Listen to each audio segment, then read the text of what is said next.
Good evening, good evening, good evening everyone. কি খবর সবার? রোজ এসেই একটাই কথা বলি, কি খবর সবার। তো আজকে সবাইকে শুভ সন্ধ্যা। দেবপ্রিয় সরকার রিপোর্টিং স্যার একদম। তো সবাইকে স্বাগত। Oishi, Oishi Bakshi, Oishi Bakshi, welcome welcome. মায়াঙ্ক, তারপর হচ্ছে সাকিউদ্দিন রয়েছে, ইউসুফ রয়েছে। লেকচার 5 লাইভ করতে পারলাম। লেকচার কেন তুমি লাইভ করনি ইউসুফ? যাই হোক, let's start today's class with full energy. একদম একদম ট্যাগলাইন নিয়ে হাজির হয়ে গেছে আমাদের মিস্টার চন্দ্র। ঠিক আছে, তো যাকগে। পারভেজ মোশাররফ, ও হচ্ছে কপি পেস্ট। ঠিক আছে, যেটা হচ্ছে ভেজ পারভেজ, মানে ভেজ নন ভেজ পারভেজ, মানে কাবাব মে হাড্ডি। কাবাব মে হাড্ডি চলে এসছে।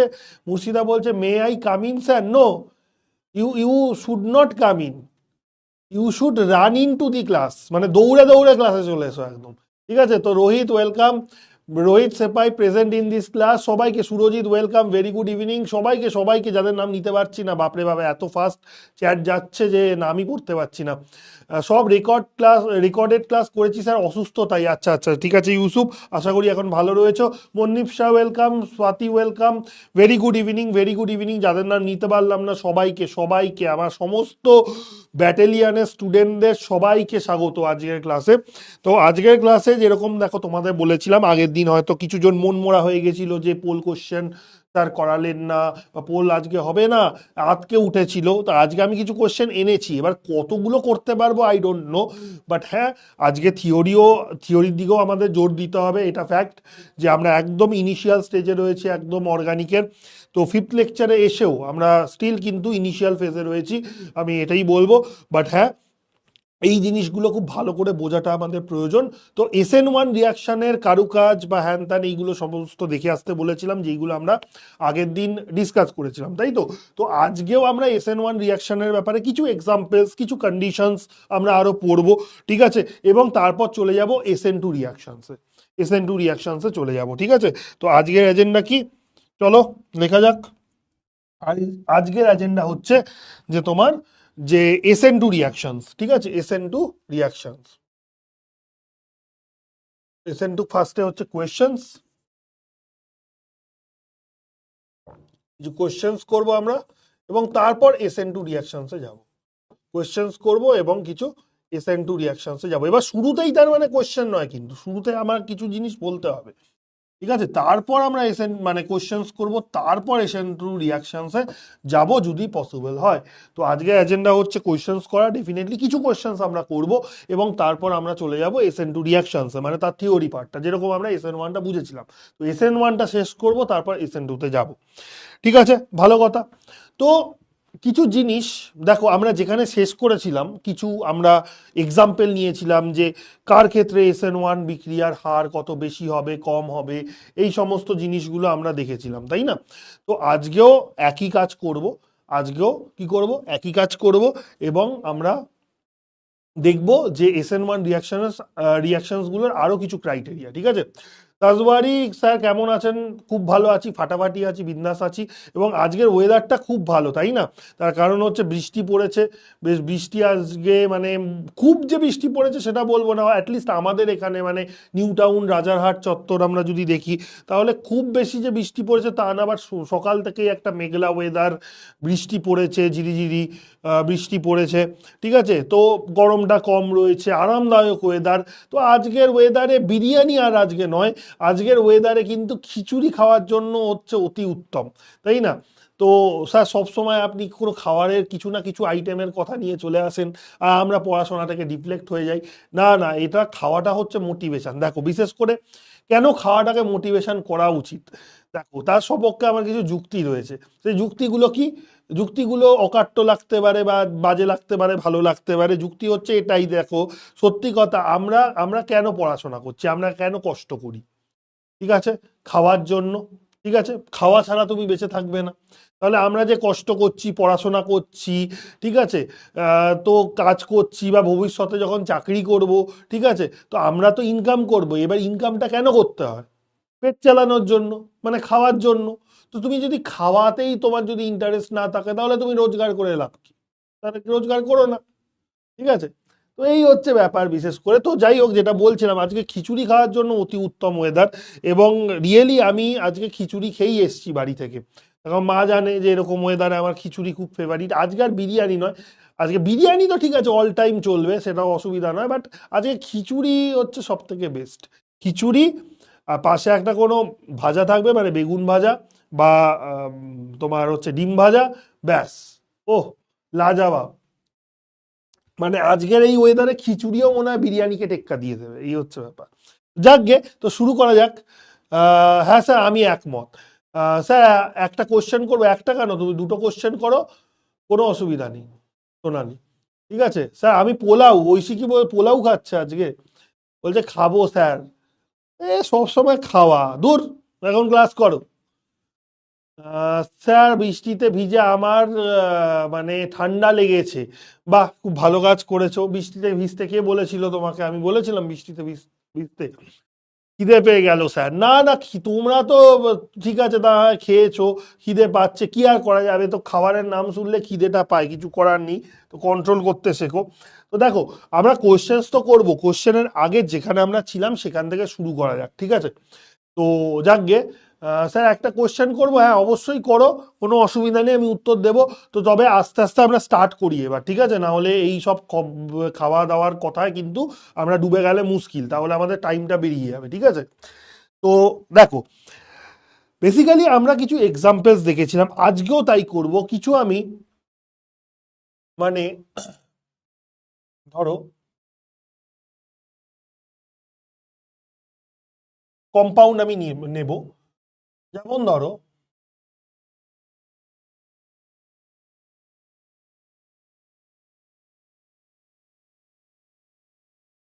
উম,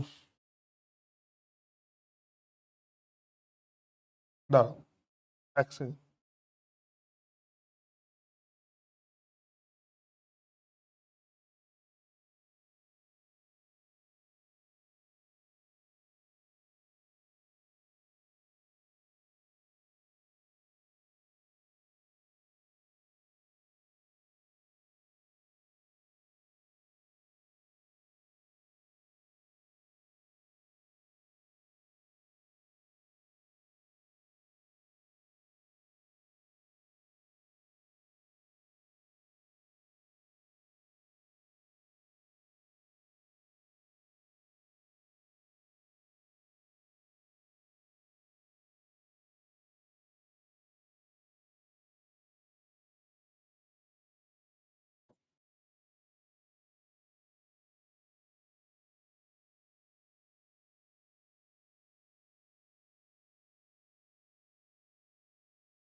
আচ্ছা, এই তিনখানা কম্পাউন্ডের, আচ্ছা বলো তো SN1 রিয়াকশন রেট কি হবে?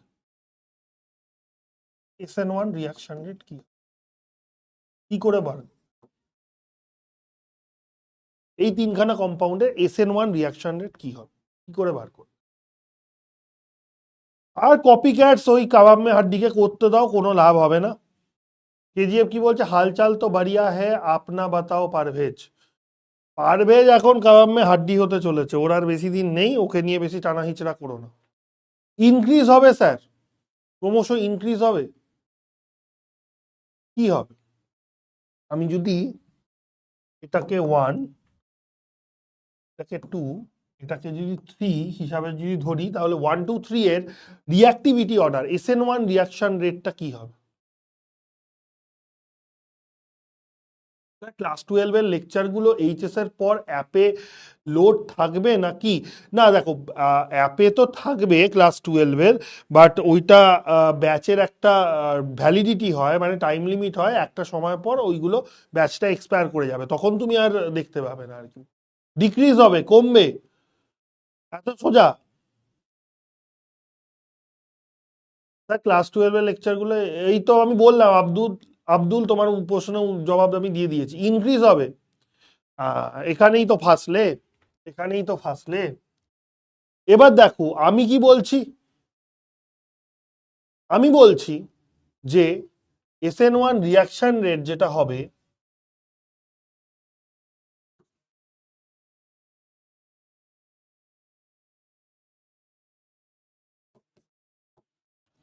এক নম্বরেরটা সব থেকে বেশি, তারপর 3 নম্বরেরটা, তারপর 2 নম্বরের। ঠিক আছে? কেন এটা এরকম হলো? কেন এটা এরকম হলো? কেন এটা এরকম?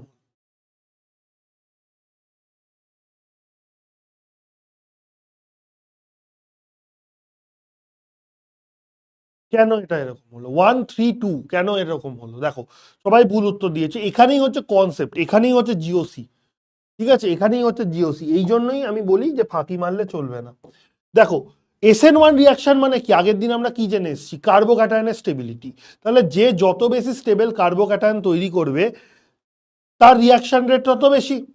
এবার প্রত্যেকটা থেকে তুমি কার্বোক্যাটায়ন গুলোকে দেখো।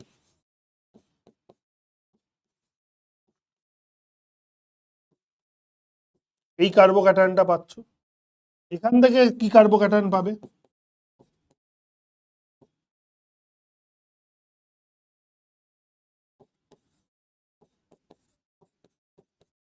এখান থেকে কি কার্বোক্যাটায়ন পাবে?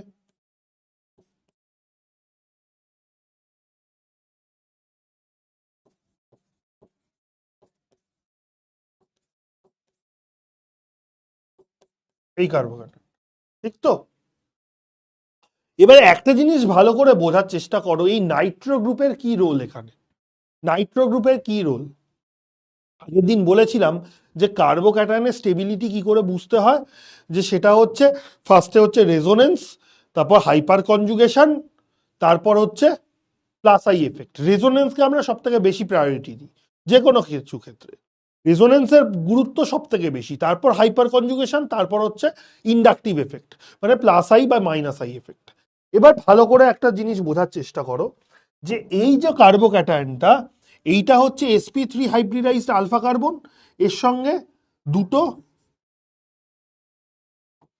আলফা হাইড্রোজেন যুক্ত রয়েছে, মানে দুখানা হাইপার কনজুগেটিভ হাইড্রোজেন্স রয়েছে। এর ক্ষেত্রে দেখো, এটাও হচ্ছে আলফা কার্বন, sp3 হাইব্রিডাইজড, এবং এর সঙ্গে কি রয়েছে? দুটো হাইপার কনজুগেটিভ হাইড্রোজেন্স যুক্ত রয়েছে। ঠিক আছে? এখানে এর ক্ষেত্রে দেখো, এটা হচ্ছে আলফা কার্বন, এটা একখানা হাইপার কনজুগেটিভ হাইড্রোজেন্স এখানে রয়েছে।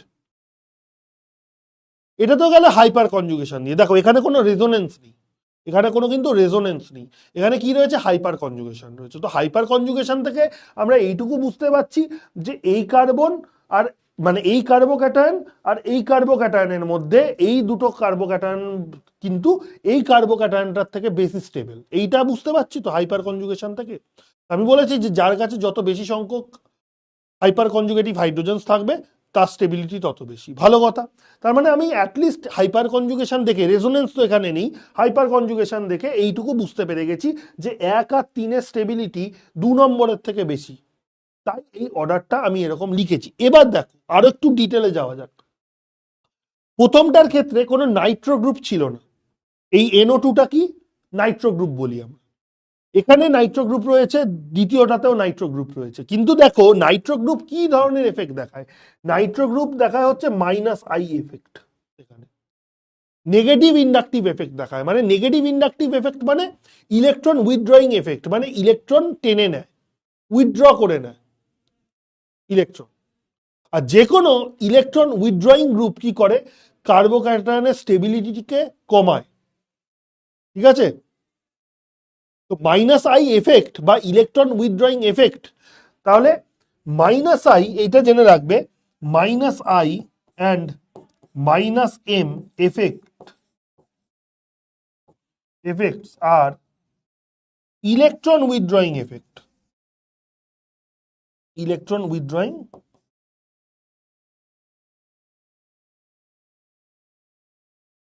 effects. They decreases stability, মানে কার্বোক্যাটায়নের স্টেবিলিটিকে কমিয়ে দেয় অফ কার্বোক্যাটায়ন।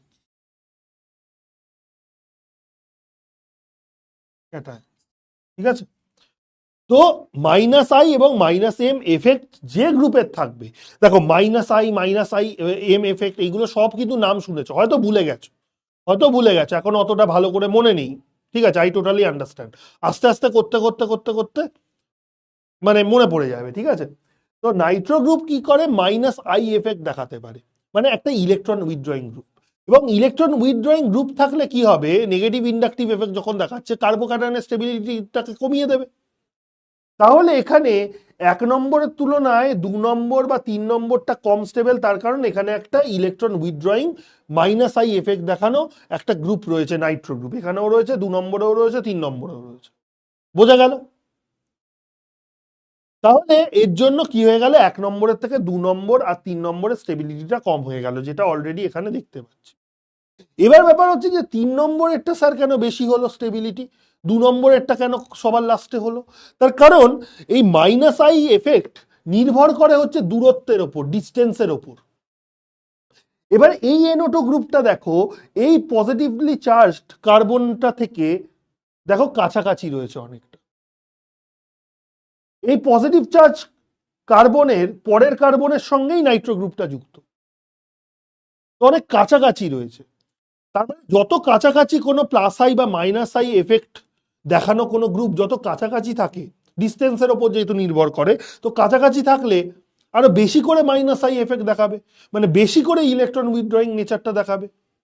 আর যত বেশি ইলেকট্রন উইথড্রয়িং নেচার দেখাবে, তত কি হবে, স্টেবিলিটি কমে যাবে। ঠিক আছে, এখানে তুমি দেখো যে নাইট্রো গ্রুপ এখানে কিন্তু দূরে রয়েছে, এই পজিটিভ চার্জটা থেকে ধরো দূরে রয়েছে, ঠিক আছে। তো ওই কারণে তুমি বলতে পারো যে, আচ্ছা সরি, এখানে না একটা জিনিস, আমি 3খানা কার্বন, তো এটা আমি আরেকটা কার্বন বাড়াতে হতো, আরেকটা কার্বন বাড়াতে হতো, সরি এটা মাই মিস্টেক, আরেকটা কার্বন বাড়াতে হতো। সব জায়গায় 3খানা করে কার্বন দিয়েছি আমি এখানে, তো অ্যাকচুয়ালি এটা আরেকটা কার্বন বাড়াতে হতো, ঠিক আছে, না হলে সেম হয়ে যাবে। যাক, তো দেখো এই কার্বনের মাথায় পজিটিভ চার্জ পড়ছে, তো দেখো এই কার্বন থেকে এই নাইট্রো গ্রুপটা কতটা দূরে রয়েছে, কতটা ডিস্টেন্সে রয়েছে। তার মানে যত দূরত্ব বাড়বে পজিটিভলি চার্জড কার্বনের সঙ্গে, তত মাইনাস আই এফেক্টের পরিমাণ কমতে থাকবে, আর মাইনাস আই এফেক্টের পরিমাণ যত কমতে থাকবে, তত স্টেবিলিটি বাড়তে থাকবে। বোঝা গেল? ওই জন্য 3 নম্বরটা যেহেতু নাইট্রো গ্রুপ, ইলেকট্রন উইথড্রয়িং নেচারটা নাইট্রো গ্রুপের যেটা আমরা দেখতে পাচ্ছি সেটা অনেক দূরে রয়েছে, তো তাই ডিস্টেন্স বাড়ার সাথে সাথে এই মাইনাস আই এফেক্টটা নাইট্রো গ্রুপের কমে যাবে, এবং কমে গেলে কি হবে, কার্বোক্যাটায়নের স্টেবিলিটি বাড়বে। ওই জন্য 3 নম্বর কার্বোক্যাটায়নটা 2 নম্বর কার্বোক্যাটায়নের থেকে বেশি স্টেবল। তাই SN1 রিয়াকশন রেট হচ্ছে এরকম। দেখো বোঝা গেল কিনা? ঠিক আছে, পোল হবে, পোল হবে, ডোন্ট ওয়ারি। আগে বোঝো, ভালো করে বোঝো, 2-3টে এক্সাম্পল আমি দেবো, আরো ভালো করে বুঝতে হবে। সবার প্রথমে ভালো করে বুঝতে হবে, দেখো ক্লিয়ার কিনা, ক্লিয়ার কিনা, কথা কম, কথা কম, আরে কথা কম, বারবার বলেছি না, কালকে বলেছি যে SN1 SN2টা খুব ভালো করে বোঝো, খুব ভালো করে বোঝো, বারবার বলছি, এটা সারা জীবনের জন্য লাগবে। হ্যাঁ, যে এত করে বলছি তার মানে কি নিশ্চয়ই কারণ আছে, যে সারা জীবনের জন্য লাগবে, এরপর শুধু বোর্ড লেভেল উদ্ধার করে ফেললে হবে না। SN1 SN2 সারা জীবন ভূতের মতন তারা করে বেড়াবে, যে কোনো কম্পিটিটিভ লেভেলের জন্য পড়ো। ঠিক আছে, ক্লিয়ার, ফাইন। চলো নেক্সট, নেক্সট এক্সাম্পলে যাওয়া যাক। ওকে, নেক্সট।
ঠিক আছে, এই পাঁচখানা কম্পাউন্ডের SN1 রিয়াকশন রেটটা কি হবে? 1 2 3 4 5, কি হবে? অর্ডারটা কি হবে? SN1 রিয়াকশন রেট কি হবে এই পাঁচখানা যোগ? কোন ডাউটটা বলবো সাজিদ? দাঁড়াও, ডাউট দেখছি আগে, এই কোশ্চেনটা করে উদ্ধার করো তোমরা, তারপর আমিও তোমাদের ডাউটটা উদ্ধার করছি, ঠিক আছে? ডাউনলোড করা থাকলে অ্যাপে লোড থাকবে না কি? কি করে না, ডাউনলোড তুমি করে রাখতে পারো, ডাউনলোড করে রাখতে পারো।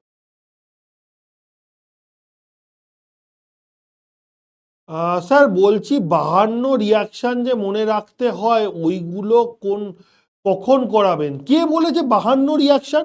আমি তো ফার্স্ট টাইম শুনেছি সৌরিস যে 52 রিয়াকশন, 52 রিয়াকশন। কে বলেছে? কে দিব্যি দিয়েছে 52 খানা রিয়াকশন মনে রাখতে হবে? তার এক থেকে এক চুল কম নয়, এক চুল বেশি নয়।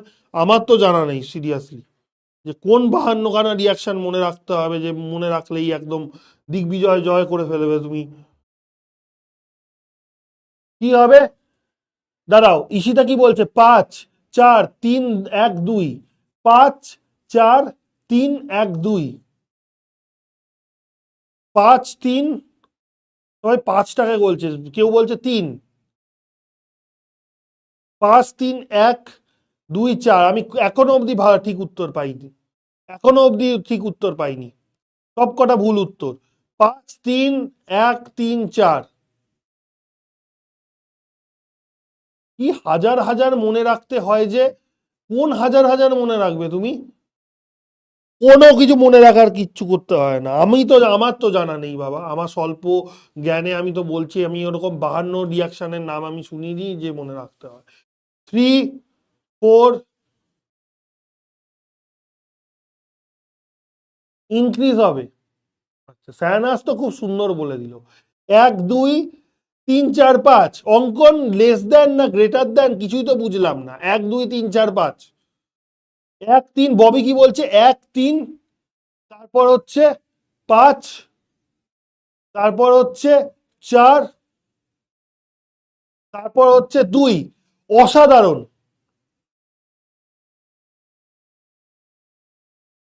অসাধারণ, অসাধারণ, ববি একদম ঠিক আছে। SN1 রিয়াকশন রেট,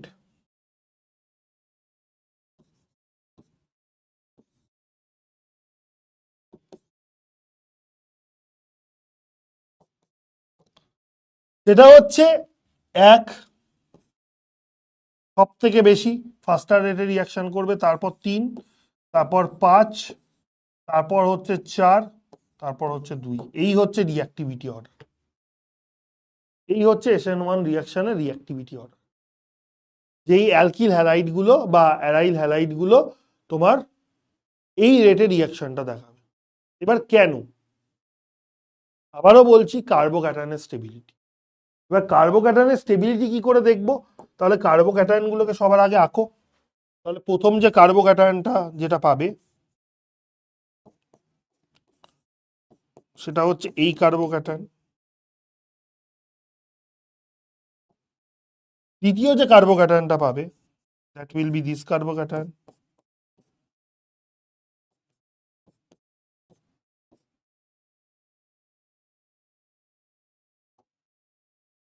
তৃতীয় যে কার্বোক্যাটায়নটা পাবে, that will be this carbocation.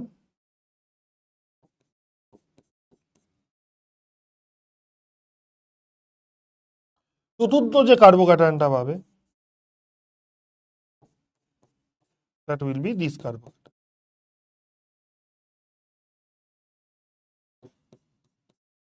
পঞ্চম কার্বোক্যাটায়নটা হবে এইটা।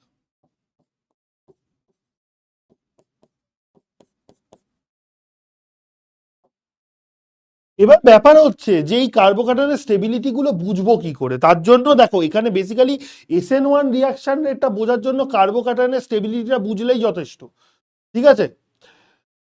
তো কার্বোক্যাটায়নের স্টেবিলিটি মানে জানলেই তোমার SN1 রিয়াকশন রেটটা বোঝা যাবে। এবার ভালো করে দেখো যে কোন কার্বোক্যাটায়নটা বেশি স্টেবল। এবার আমি বলছি প্রথম কম্পাউন্ড থেকে যে কার্বোক্যাটায়নটা পাওয়া যাচ্ছে সেইটা হচ্ছে সব থেকে স্টেবল। কেন স্টেবল? তার কারণ হচ্ছে যে এইখানে এই যে হাইড্রক্সি যে গ্রুপটা রয়েছে ওএইচ গ্রুপ, তার লোন পেয়ারটা রয়েছে মানে প্লাস এম এফেক্ট দেখাতে পারছে, এইভাবে রেজোনেন্স করছে, এইভাবে রেজোনেন্স করছে। তার মানে এটা হচ্ছে ইলেকট্রন ডোনেটিং এফেক্ট, তার মানে প্লাস এম এফেক্ট। এখানে কি দেখাচ্ছে? OH group plus M effect দেখাচ্ছে। মানে প্লাস এম এফেক্ট যেরকম মাইনাস আই মাইনাস এম, এইগুলো ইলেকট্রন উইথড্রয়িং এফেক্ট, বুঝতে পারছো? তো ওই জন্য প্লাস এম এফেক্ট দেখাচ্ছে, মানে পজিটিভ মেসোমারিক এফেক্ট দেখাচ্ছে। মানে এখানে অক্সিজেনের লোন পেয়ার এইভাবে রেজোনেন্সে ইনভলভ হচ্ছে, বুঝতেই পারছো? পজিটিভ মানে প্লাস এম এফেক্ট, স্টেবিলিটি মানে রেজোনেন্স হচ্ছে, প্লাস এম এফেক্ট দেখাচ্ছে, তার মানে স্টেবিলিটি সব থেকে বাড়ছে এই কার্বোক্যাটায়নে। ওই কারণে এই কার্বোক্যাটায়নের স্টেবিলিটি সব থেকে বেশি। তাই এই কম্পাউন্ডটা মানে 1 নম্বর কম্পাউন্ডটা সব থেকে ফাস্টেস্ট রেটে তোমার কি করবে, যে রিয়াকশন দেখাবে।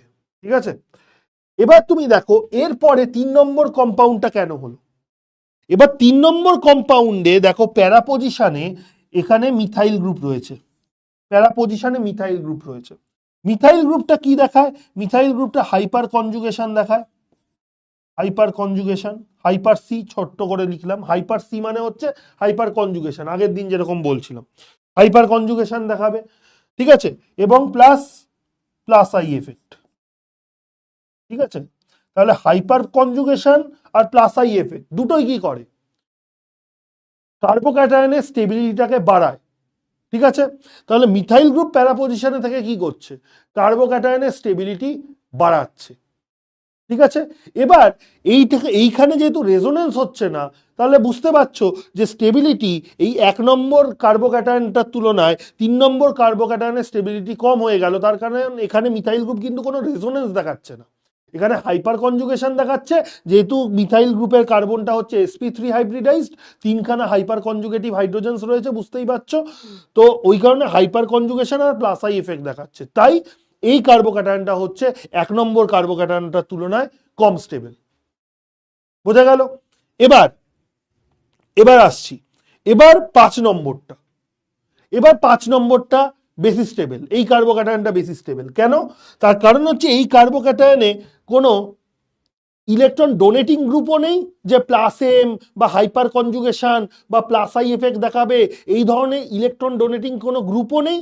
আবার কোনো ডিস্টেবিলাইজ করার জন্য মানে অস্থায়ী করার জন্য কোনো মাইনাস আই এফেক্ট মানে ইলেকট্রন উইথড্রয়িং এফেক্টগুলো মানে minus I effect minus M effect সেরকমও কিছু নেই। কে রয়েছে? হাইড্রোজেন রয়েছে। হাইড্রোজেন তো কোনো এফেক্টই দেখায় না, তো প্লাস আই হোক প্লাস এম হোক মাইনাস আই হোক মাইনাস এম হোক, ওই জন্য এই কার্বোক্যাটায়নটা শুধুমাত্র রেজোনেন্স দ্বারা স্টেবিলাইজ, শুধুমাত্র রেজোনেন্স দ্বারা স্টেবিলাইজড। দেখো এখানে তো সব জায়গায় রেজোনেন্স হচ্ছে, এখানেও হচ্ছে এখানেও হচ্ছে, মানে এখানে তোমার এই যে এই কার্বোক্যাটায়নটা তো এইভাবে শুধু রেজোনেন্স করছে ফিনাইল রিং এর সঙ্গে, এইভাবে রেজোনেন্স করছে। ঠিক আছে, এখানে মিথাইল গ্রুপের তো কোনো পার্টিসিপেশন নেই রেজোনেন্সে, আমি সেই কথাটা বলছিলাম। রেজোনেন্স সমস্ত কার্বোক্যাটায়নে হচ্ছে, সব কটা কার্বোক্যাটায়নই দেখো রেজোনেন্স স্টেবল। তার কারণ বেনজাইল কার্বোক্যাটায়ন, এই সমস্ত কার্বোক্যাটায়ন গুলো হচ্ছে বেনজাইল কার্বোক্যাটায়ন, আর বেনজাইল কার্বোক্যাটায়ন মানে রেজোনেন্স হচ্ছে। এবার এই কার্বোক্যাটায়নটা কেন সব থেকে বেশি স্টেবল? তার কারণ রেজোনেন্স তো হচ্ছে, তাছাড়া এই ওএইচ গ্রুপের এই লোন পেয়ারটা এইভাবে রেজোনেন্সে পার্টিসিপেট করছে, নিয়ে এক্সটেন্ডেড রেজোনেন্স করছে, মানে প্লাস এম এফেক্ট দেখাচ্ছে। তাই এটা স্টেবিলিটি সব থেকে বেশি। মানে এখানে প্যারা পজিশনে থাকা ওএইচ গ্রুপটাও পজিটিভ মেসোমারিক এফেক্ট মানে একটা ইলেকট্রন ডোনেটিং এফেক্ট দেখিয়ে রেজোনেন্সে পার্টিসিপেট করছে, তাই এটা স্টেবিলিটি সব থেকে বেশি। এখানেও রেজোনেন্স হচ্ছে, বাট এখানে রেজোনেন্সে কিন্তু এই মিথাইল গ্রুপটা পার্টিসিপেট করছে না। এই মিথাইল গ্রুপটা শুধুমাত্র হাইপার কনজুগেশন আর প্লাস আই এফেক্ট দেখাচ্ছে। ঠিক আছে, তো ওই কারণে এটার থেকে এটা স্টেবিলিটি কমে গেল। এখানে আরো কমে গেল কেন? এখানে শুধু এখানেও রেজোনেন্স রয়েছে, বাট এখানে এই যে প্যারা পজিশনে থাকা হাইড্রোজেনটা এর তো কোনো এফেক্টই নেই, plus I effect plus M effect minus I minus M এর কোনো এফেক্টই নেই।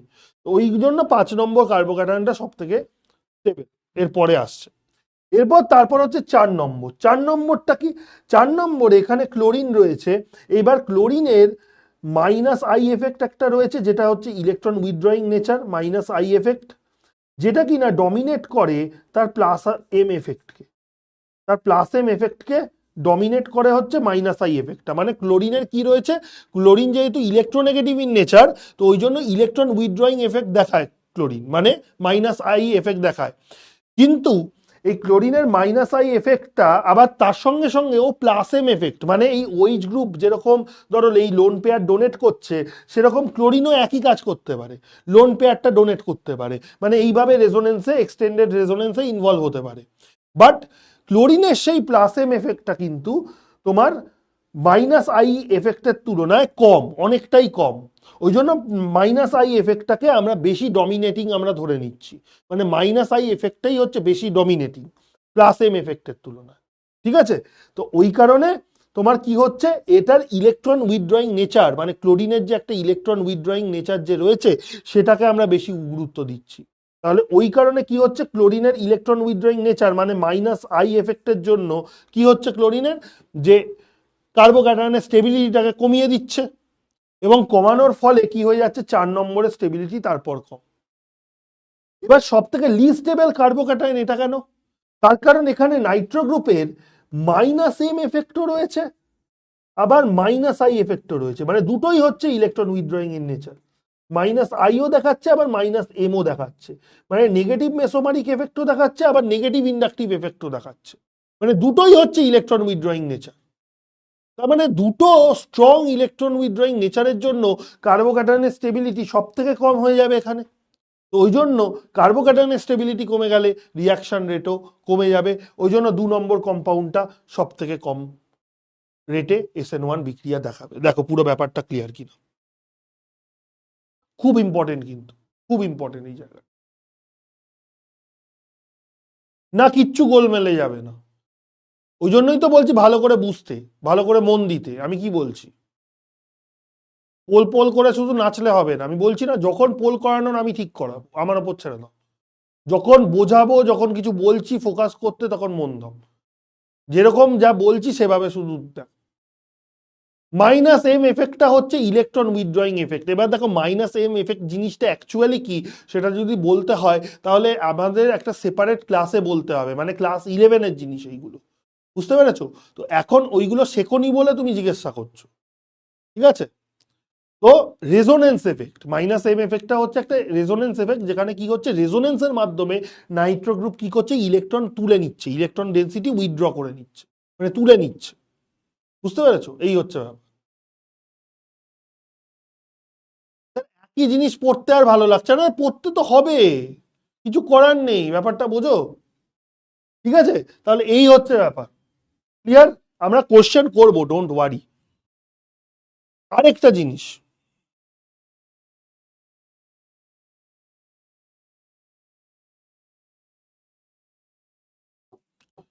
মাথায় ঢুকেছে ব্যাপারটা?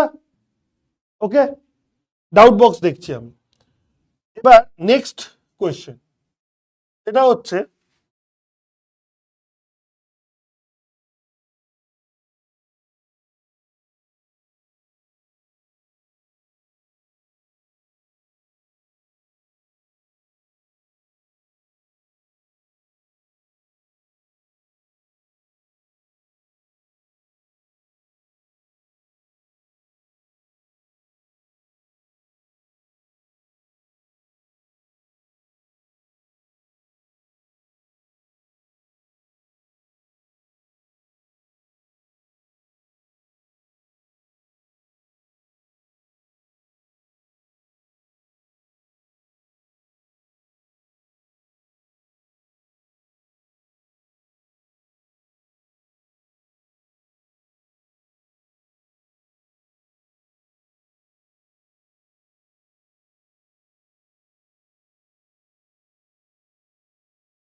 SN1 রিয়াকশন রেট কি?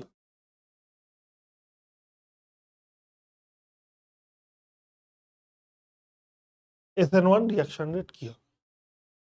1 2 3 করে দিলাম। 1 2 3। এটাই ফাইনাল, আর কিছু না। এবার আমরা পোল কোশ্চেনে চলে যাব, ঠিক আছে, পোল কোশ্চেনে চলে যাব, কিছু কুইজ করব এবং তারপর SN2 রিয়াকশনে চলে যাব, কোনো অসুবিধা নেই। আর ডেফিনেটলি ডাউট দেখব, এই কোশ্চেনটা হয়ে যাক, তারপর আমি একবারে ডাউট দেখব, তারপর পোল কোশ্চেন করব, তারপর SN2 রিয়াকশন। ওকে, এই হচ্ছে আমাদের সিকোয়েন্স, এই সিকোয়েন্সটা আমরা মেনটেন করব। ওকে, তো এইটা বলো কি হবে, দেখি কে জানে, বা না জানলেও আমি আছি, ভালো করে বোঝার চেষ্টা করবে। না জানলে ঠিক আছে, ভুল করো, কোনো অসুবিধা নেই। আমি জানি 11টা একদম খরচার খাতায় ফেলে দিয়ে তোমরা চলে এসছো 12-এ, বাট এখন তো আমাদের শুধরাতে হবে না। আমি তো ডে ওয়ান থেকে এই কথাটা বলছি, এখন তো আমাদের শুধরাতে হবে। এখন ওই ভালো লাগছে না এক জিনিস, কি হ্যান ত্যান, বা এইটা কি ওইটা কি, এইসব করলে হবে না। বুঝিনি তো কি হয়েছে, এখন আমাকে বুঝতে হবে, এই জেদটা রাখতে হবে যে আমার বুঝেই ছাড়বো এখন। ঠিক আছে, আগে বুঝিনি তো কি হয়েছে। তো যতটুকু আমি বলছি, যতটুকু তোমাকে ডাউট ক্লিয়ার করছি, ততটুকু নিয়েই তুমি হ্যাপি থাকো, মানে খুশি থাকো, ততটুকুই বোঝো। বেশি আবার মাথা খাটাতে খাটাতে গেলে কিন্তু মাথা খারাপ হয়ে যাবে। ঠিক আছে, এই হচ্ছে ব্যাপার। আচ্ছা, 2 1 3, আচ্ছা 3 2 1, 3 2 1 কে বললো, 3 2 1 কে বললো, 2 3 1, 3 2 1 ডিক্রিজ করবে। এবার অনেক ঠিক উত্তর পাচ্ছি, এবার অনেক ঠিক উত্তর পাচ্ছি, দেখো এবার অনেক ঠিক উত্তর পাচ্ছি। 3 2 1 ডিক্রিজ, অর্পণ বলছে, একদম তাই। এই হচ্ছে SN1 রিয়াকশন। কেন জানো, আবার কার্বোক্যাটায়নের স্টেবিলিটি দেখো, আবার কার্বোক্যাটায়নের স্টেবিলিটি দেখো। সেটা হচ্ছে যে এখান থেকে যে কার্বোক্যাটায়নটা পাচ্ছি আমরা,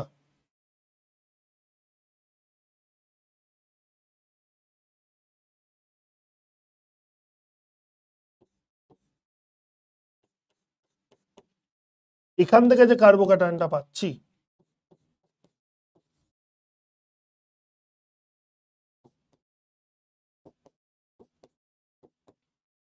এখান থেকে যে কার্বোক্যাটায়নটা পাচ্ছি,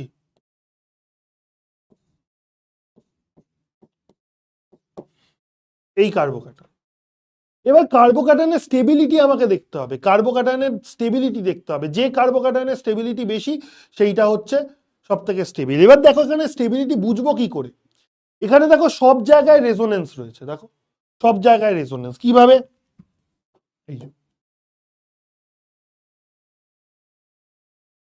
এইভাবে গোল গোল করে ঘুরছে, ঠিক আছে, রেজোনেন্স সব জায়গায় রয়েছে। এখানেও তুমি দেখো রেজোনেন্স রয়েছে,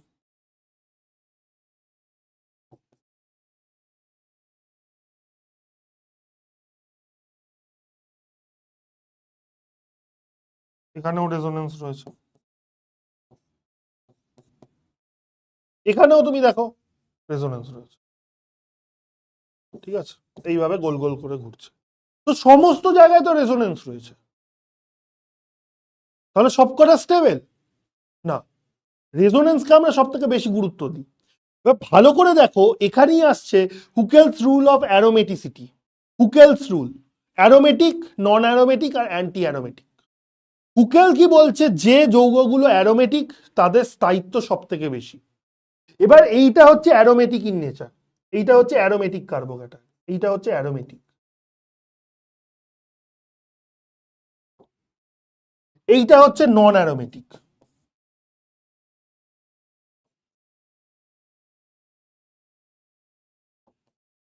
এইটা হচ্ছে অ্যান্টি অ্যারোমেটিক।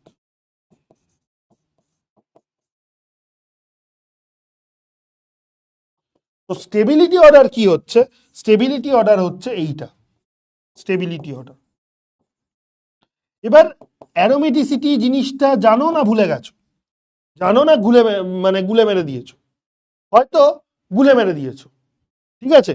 তো আমি একটু ছোট্ট করে রিক্যাপ করে দিই যে অ্যারোমেটিক মানে কি। হুকেলস রুল কি বলছে, হুকেলস রুল বলছে, দেখো আমি জিওসি পড়াচ্ছি, আমি কিন্তু হ্যালো অ্যালকেন হ্যালো অ্যাডিন এখনো ধরতে পারছি না তোমাদের উৎপাতে। হুকেলস রুল অফ অ্যারোমেটিসিটি, এটা কি বলছে, ছোট্ট করে একটু বলে দিচ্ছি তোমাদের জন্য, ঠিক আছে। হুকেলস রুল অফ অ্যারোমেটিসিটি বলছে যে কম্পাউন্ড, মানে অ্যারোমেটিক হতে গেলে কি কি চরিত্র থাকতে হবে ওর মধ্যে। কম্পাউন্ড মাস্ট বি সাইক্লিক মানে সাইক্লিক মানে এরকম রিং রিং হতে হবে, এই যে এরকম রিং, সাইক্লিক রিং, বুঝতেই পারছো, এরকম রিং কম্পাউন্ড হতে হবে। তো compound must be cyclic planar, planar, ঠিক আছে। প্ল্যানার মানে each ring forming atom, ring forming atom must be sp2 hybridized, sp2 hybridized মানে sp2 সংকরায়ন প্রয়োজন। আমি সব বলছি, আমি বাংলায় সমস্ত কিছু বলবো, ডোন্ট ওয়ারি। তো সাইক্লিক প্ল্যানার এবং ফুললি রেজোনেন্স মানে fully conjugated, fully conjugated, fully conjugated মানে গোল গোল করে পুরোটা রেজোনেন্স হচ্ছে, ফুললি কনজুগেটেড, ঠিক আছে। 2 নম্বর হচ্ছে কম্পাউন্ডের কাছে, সেই কম্পাউন্ডটার কাছে কম্পাউন্ড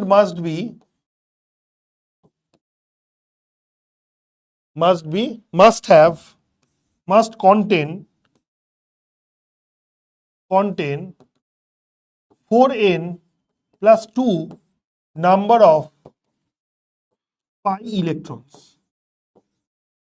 মানে পাই ইলেকট্রন এর সংখ্যা 4n plus 2 হতে হবে, where n এর মান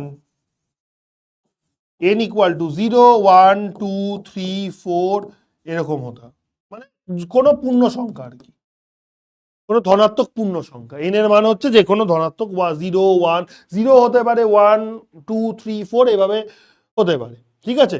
তাহলে এই দুটো ক্রাইটেরিয়া যদি ম্যাচ করে তাহলে আমরা সেই কম্পাউন্ডকে অ্যারোমেটিক বলতে পারবো। এবার দেখো এই কম্পাউন্ডটাকে অ্যারোমেটিক বলছি, এই কম্পাউন্ডটাকে অ্যারোমেটিক বলছি, কেন অ্যারোমেটিক বলছি? তার কারণ এটা সাইক্লিক, হ্যাঁ দেখতে পাচ্ছ সাইক্লিক স্ট্রাকচার। আচ্ছা, তারপর কি বলেছে? প্ল্যানার। প্ল্যানার মানে বোঝা যাচ্ছে যে প্ল্যানার মানে কি প্রত্যেকটা কার্বন অ্যাটম যেন sp2 হাইব্রিডাইজড হয়, প্রত্যেকটা কার্বন অ্যাটম যাতে sp2 হাইব্রিডাইজড হয়, ঠিক আছে। তাহলে দেখো এই কার্বনটা, দেখো যে কার্বনের মাথায় পজিটিভ চার্জ থাকুক না কেন সেটা অলওয়েজ sp2 হাইব্রিডাইজড হবে, যে কার্বনের মাথায় পজিটিভ চার্জ থাকুক না কেন সেই কার্বনটা সবসময় sp2 হাইব্রিডাইজড হবে, সেটা মনে রাখবে। এবং এই যে কার্বন অ্যাটমটা, দেখো এই কার্বনটাও ডবল বন্ডেড কার্বন, তাহলে এটা sp2 হাইব্রিডাইজড। এই কার্বনটাও ডবল বন্ডেড কার্বন, তার কারণ ডবল বন্ড রয়েছে এই কার্বনের সঙ্গে, তার মানে এটাও sp2। এই কার্বনেও দেখো ডবল বন্ড রয়েছে, তার মানে এটাও sp2, এই কার্বনটা, এই কার্বনটাও sp2, এই কার্বনটাও sp2, এই কার্বনটাও হচ্ছে sp2। তাহলে এখানে দেখো সমস্ত কার্বনই sp2 হাইব্রিডাইজড। sp2 হাইব্রিডাইজেশন মানেই প্ল্যানার জিওমেট্রি, আমরা করে এসেছিলাম না কেমিক্যাল বন্ডিং এ ক্লাস 11-এ, যদি ভুলে গিয়ে থাকো তাহলে মনে করিয়ে দিই, প্ল্যানার জিওমেট্রি, ট্রিগোনাল প্ল্যানার মনে আছে? সামতলিক, সামতলিক প্ল্যানার মানে কি? সামতলিক, মনে পড়ছে? তাহলে প্ল্যানার মানে সেম প্লেনে রয়েছে সমস্ত কার্বন অ্যাটমগুলো। তো সাইক্লিক হয়ে গেল, প্ল্যানার হয়ে গেল, দুটো ক্রাইটেরিয়া ম্যাচ করলো। আর বলছে যে ফুললি কনজুগেটেড, ফুললি কনজুগেটেড মানে গোল গোল করে রেজোনেন্স হওয়া উচিত, গোল গোল করে রেজোনেন্স হওয়া উচিত। দেখো গোল গোল করে পুরোটা রেজোনেন্স হচ্ছে, এইভাবে পজিটিভ চার্জটা পুরো ঘুরছে, পজিটিভ চার্জটা গোল গোল করে ঘুরছে। তোমাকে যদি একটা স্ট্রাকচার আঁকি তাহলেই বুঝতে পারবে যে কিভাবে গোল গোল করে ঘুরছে, কিভাবে পজিটিভ চার্জটা গোল গোল করে ঘুরছে, ঠিক আছে। আবার এইখান থেকে ঘুরলো এইভাবে, তো গোল গোল করে পজিটিভ চার্জটা ক্রমশ ঘুরে যায়, তার মানে ফুল কনজুগেশন দেখাচ্ছে, ফুললি কনজুগেটেড রয়েছে। আর লাস্ট কি ক্রাইটেরিয়া দেখতে হবে? 4n plus 2 number of pi electrons আছে কিনা। এবার তুমি দেখো কতগুলো পাই ইলেকট্রন রয়েছে, তুমি বুঝবে কি করে কতগুলো পাই ইলেকট্রন রয়েছে? দেখো এইটা হচ্ছে একটা পাই বন্ড, এইটা হচ্ছে একটা পাই বন্ড, এইটা হচ্ছে একটা পাই বন্ড, এইটা হচ্ছে একটা পাই বন্ড, তিনখানা পাই বন্ড রয়েছে। আর প্রত্যেকটা পাই বন্ডের জন্য তোমার দুখানা করে ইলেকট্রন তুমি কনসিডার করবে, প্রত্যেকটা পাই বন্ডের জন্য তুমি দুখানা করে পাই ইলেকট্রন কনসিডার করবে। তার মানে তিনখানা পাই বন্ড রয়েছে, তার মানে ছখানা পাই ইলেকট্রনস রয়েছে, তার মানে 4n plus 2 রুলটাকে স্যাটিসফাই করলো। 4n+2 রুলটাকে স্যাটিসফাই করলো। আমি যদি এন এর মান যদি এখানে 1 ধরে নিই, তাহলে 4 × 1 তার মানে 4 হবে, +2 করলেই 6 চলে আসছে। সত্যি এখানে 6খানা পাই ইলেকট্রন রয়েছে এই কম্পাউন্ডে, তাহলে 4n+2 রুলটাকে স্যাটিসফাই করলো। তার মানে ওই কারণে এই দুটো রুলই মানে দুটো ক্রাইটেরিয়াই ম্যাচ করছে, তাই এটাকে আমি কি বলছি, অ্যারোমেটিক বলছি। তাই এই কম্পাউন্ডটাকে আমি কি বলছি, অ্যারোমেটিক বলছি। বোঝা গেল? দেখো, এই হচ্ছে ব্যাপার। এবার এই কম্পাউন্ডটার ক্ষেত্রে আসো, এটাকে আমি নন অ্যারোমেটিক বলছি। কেন নন অ্যারোমেটিক বলছি? আচ্ছা, এটার কথা ছেড়ে দাও, বাদ দিয়ে দাও। এবার হচ্ছে অ্যান্টি অ্যারোমেটিক কাকে বলবো? এবার Hückel's rule of anti aromaticity বা rules for anti aromaticity. Rules for anti aromaticity.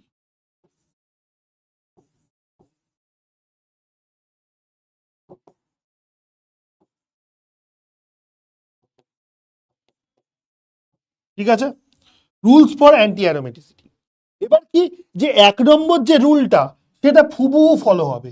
1 নম্বর যে রুলটা সেম অ্যাজ হচ্ছে সেম অ্যাজ বিফোর। 1 নম্বর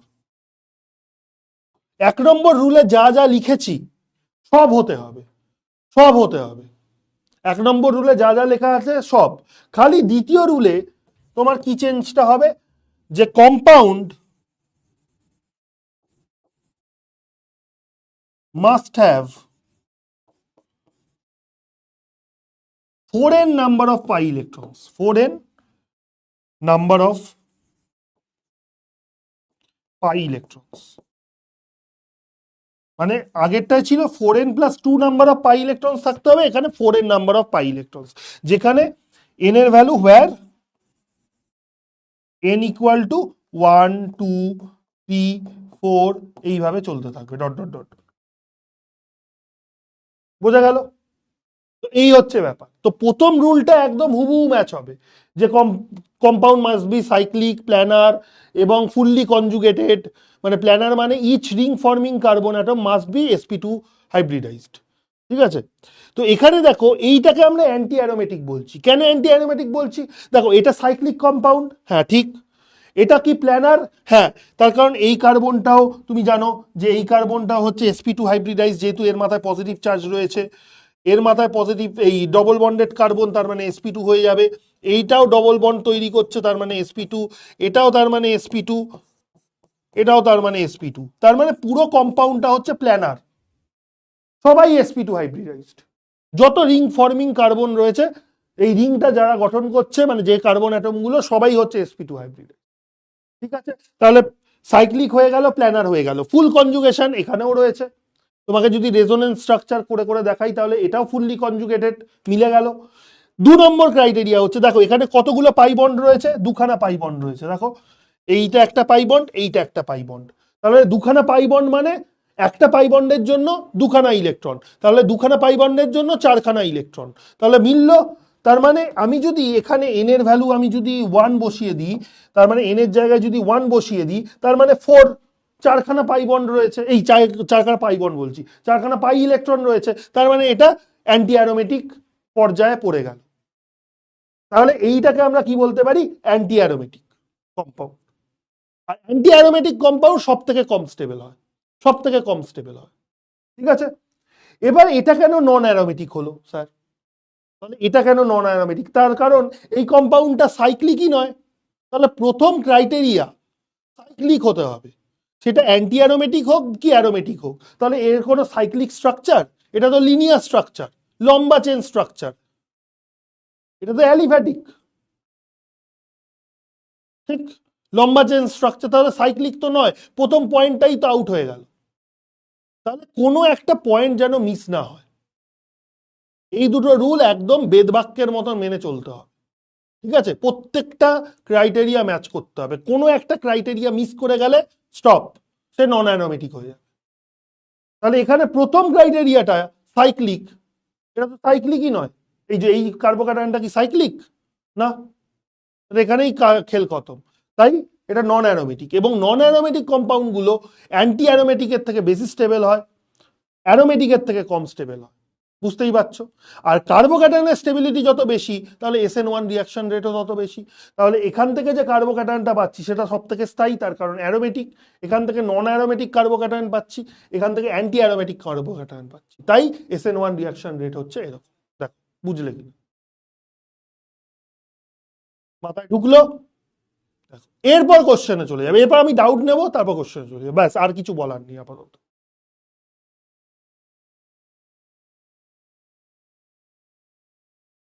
মাথায় ঢুকেছে? এইভাবে অর্গানিক পড়তে হয়, যেটা আমি ধরো ড্রপার ব্যাচে পড়াই।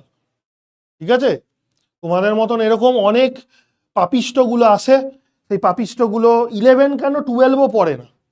ঠিক আছে, 11 তো দূরের কথা, তোমরা তো কম পাপি, তোমাদের আমি সেভাবে দোষই ধরি না। ঠিক আছে, তো পাপিষ্টগুলো আসে 11 12 কিছু না পড়ে, মানে অফলাইনেও আসে এরকম। সেই পাপিষ্টগুলোকে ধরে ধরে এভাবে পড়াতে হয়, এবং ধরে ধরে পড়ানোর পর তারপর তারা ভালো রেজাল্ট করে যখন বেরোয় তখন গর্বে বুকটা ফুলে যায় সবার। ঠিক আছে, আশা করি তোমাদের জন্য একদিন ডেফিনেটলি আমি গর্ববোধ করব, সেই সুযোগটা তোমরা আমায় দেবে।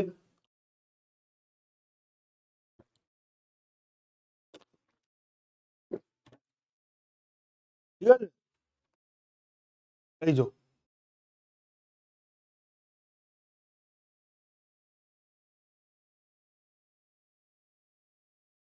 ঠিক আছে। হ্যাঁ স্যার, এরকম বললেন, এই যে দেখো মন খারাপ করে দেয়।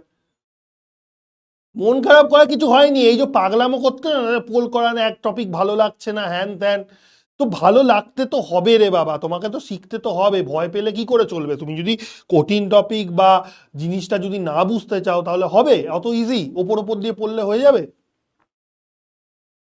ঠিক আছে, চলো দেখে নাও, ভালো করে দেখে নাও, তারপর ডাউট আমরা যাব, ডাউট দেখবো, তারপর আমরা আস্তে আস্তে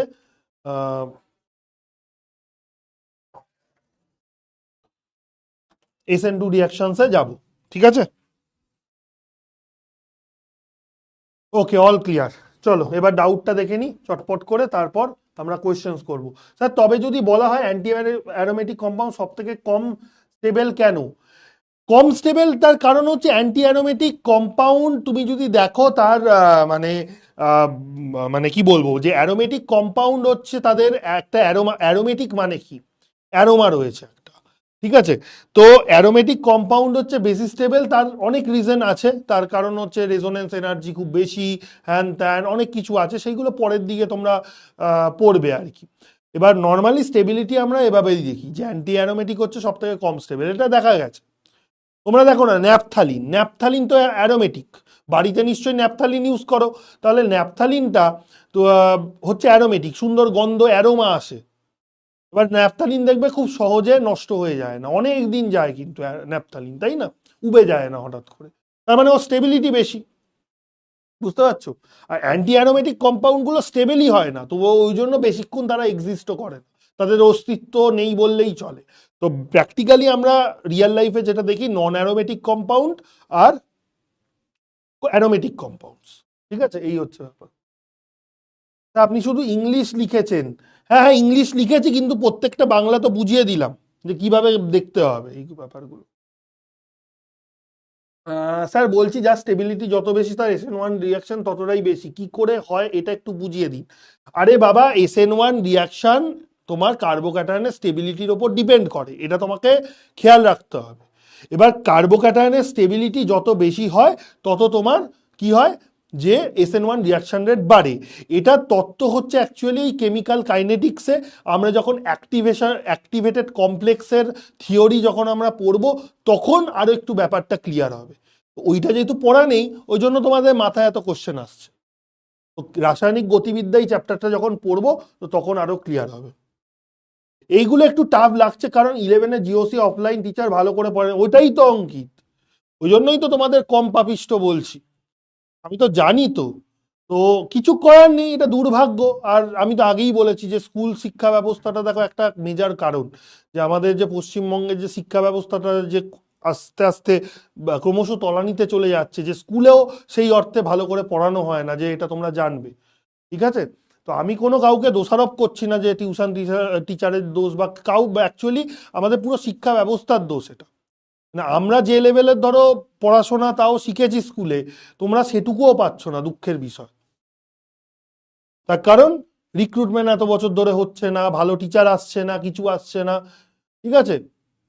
টিউশন টিচাররা ওরকম খালি টাকা কামানোর ধান্দা, খালি ব্যাচ পড়িয়ে টাকা তুলবো, আসল শেখানোর কিছু নেই, খালি কোনো রকমে মার্কস পাইয়ে দেবো তাহলেই হয়েছে, দেখো আমার থেকে পড়ে এত মার্কস পেয়েছে, এই সমস্ত ব্যাপার। কি আর করবে, এইগুলো নিয়ে চর্চা কম করাই ভালো, মানে কিছু করার নেই, তোমরা তার জন্য দায়ী নয়, দায়ী হচ্ছি, মানে দায়ী হচ্ছে শিক্ষা ব্যবস্থা, ওয়েস্ট বেঙ্গলের শিক্ষা ব্যবস্থা যে পর্যায়ে পৌঁছেছে। স্যার ক্লোরিনে শুধু কি মাইনাস আই এফেক্ট কেন দেখালো, এবার দেখো মাইনাস আই এফেক্ট কেন দেখালো সেটা বুঝতে হলে ইলেকট্রোনেগেটিভিটি তোমাকে বুঝতে হবে, যে ক্লোরিন হচ্ছে ইলেকট্রোনেগেটিভ, আর যারা ইলেকট্রোনেগেটিভ মৌল হয় তারা মাইনাস আই এফেক্ট দেখায়, এই হচ্ছে ব্যাপার, ঠিক আছে। আহ স্যার আমাকে টেলিতে এখনো ডাউটের আনসার, আচ্ছা দেবো দেবো, আমি একটু একটু করে সবাইকে আনসার দিচ্ছি, বিশ্বাস করো।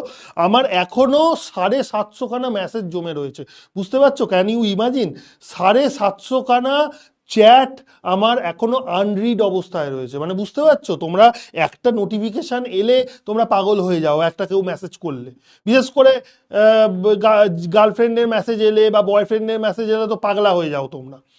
আমার ভাবো 750 খানা মানে চ্যাট ওপেন অবস্থায় রয়েছে, মানে আনরিড অবস্থায় রয়েছে, ভাবো টেলিগ্রামে 750-র বেশি হতে পারে, আজকে মনে হয় আরো কিছু জুড়েছে। তো তুমি ভাবো জাস্ট খালি কিভাবে এ করব। আচ্ছা বাকি যে জিনিসগুলো, বাকি যে কোয়েশ্চেন্সগুলো আমার মনে হয় নিতে নিতে টাইম বেরিয়ে যাবে, তো plus I effect minus I effect এই যে কোয়েশ্চেন্সগুলো, এই কোয়েশ্চেন্সগুলো খুব একটা মানে এই যে মাইনাস এম এফেক্টটা কি, এই যে তাজবাড়ি যেটা বলছে বা ঐশিকি যেটা জিজ্ঞাসা করছে মাইনাস আই এফেক্টটা মাইনাস এম এর থেকে বেশি ডমিনেন্ট কেন, এই যে প্রশ্নগুলো তোমাদের আছে না, এই প্রশ্নগুলো হওয়াটা খুব স্বাভাবিক, এটা অ্যাবনর্মাল কিছু জিনিস আমি দেখছি না। এই প্রশ্নগুলো তুমি এই কারণেই করছো, তার কারণ তুমি ক্লাস 11টা ভালো করে তোমার হয়নি। এবার বিশ্বাস করো আমি প্রত্যেকটা কোশ্চেন, আমার হাতে যদি বেশি সময় থাকতো, ক্লাসগুলো যদি 1.5 ঘন্টার জায়গায় 3 ঘন্টা হতো, আমি ডেফিনেটলি প্রত্যেকটা ডাউট খুঁটিয়ে খুঁটিয়ে বলতাম, but I don't have much time. এবার তোমাদের একটা পার্টিকুলার সময় সিলেবাসও শেষ করতে হবে, এবার তার মানে এটা নয় যে আমরা খুব পিছিয়ে চলছি, আমরা কিন্তু ঠিকঠাক পেসেই চলছি, বাট স্টিল যেহেতু আমাদের সিলেবাসটা কভার করতে হবে, ওই জন্য যতটা প্রয়োজন আমি ততটাই বলছি। তাহলে বুঝতেই পারছো পুরো 1 বছরের জিনিসটা আমি এখন যদি বোঝাতে চাই সেটা কি পসিবল। তো কাজে কিছু ডাউট তোমাদের মনে থাকবেই, বাট আমারও সেটা দুর্ভাগ্য যে আমি সেটা চাইলেও আমি তোমাদের ডাউটটা ক্লিয়ার করতে পারবো না। তো ওই জন্য আমি এই ডাউটগুলো আনরিজলভ অবস্থায় রাখছি, এসএমইর থেকে হয়তো কিছু ডাউটের উত্তর পেয়ে যাবে, যদি তোমাদের তাতে মানে বুঝতে সুবিধা হয় তো হবে, এই হচ্ছে ব্যাপার। এবার প্রত্যেকটা ডাউটের আমি যদি আনসার দিয়ে এখন বোঝাতে যাই তাহলে it will take much more time, তো আমরা পোলও করতে পারবো না, এও করতে পারবো না, তবে যেটুকু বললাম, যেটুকু বোঝাচ্ছি সেইটুকুই খেয়াল রাখো, দ্যাটস এনাফ, ঠিক আছে। এইটুকুই আমি বলবো। দেখো এবার পোল কোশ্চেন আমরা যাই, পোল কোশ্চেন করি। দেখো বলছে যে the increasing order of reactivity of the following bromides in SN1 reaction, মানে রিয়াক্টিভিটি অর্ডার জানতে চেয়েছে, এতক্ষণ ধরে যেগুলো পড়ছিলাম আমরা সেই জিনিসটাই জানতে চেয়েছে, তো রিয়াক্টিভিটি অর্ডার কি হবে এখানে ব্রোমাইডগুলো। চলো আমি এটা 1 মিনিট সময় দিচ্ছি, যা ভুল হোক ঠিক হোক কোনো অসুবিধা নেই, এখন শিখছো তো ব্যাপারটা শেখো, তো কিভাবে হচ্ছে। চলো, যে SN1 রিয়াকশন রেটটা কি হবে। তা আপনি 2 আওয়ারের বেশি টাইম নিন, কারো কেউ কিছু বলবে না, আরে না ব্যাপারটা সেটা নয়, কেউ কিছু বলার জন্য নয়, বাকি সাবজেক্টও তো রয়েছে, শুধু কেমিস্ট্রি পড়লে তো তোমাদের চলবে না, তাই না। ফাঁকি মেরেছো সেটা কেমিস্ট্রি ফিজিক্স সমস্ত জায়গায় মেরেছো আমি মানছি, ডিটেলে পড়া উচিত ছিল বা পড়নি, ফাঁকি মেরেছো, যাই হোক সেই সিরিয়াসনেসের কথা হয়তো তোমাকে কেউ বলেনি, সবই মানছি, বাট সেই টাইমটা আমাদের কাছে নেই না। হ্যাঁ সরুন, হ্যাঁ সরে যাচ্ছি, নাও আনসার করো, যে এই চারটের মধ্যে কারেক্ট রিঅ্যাক্টিভিটি অর্ডারটা কি হবে।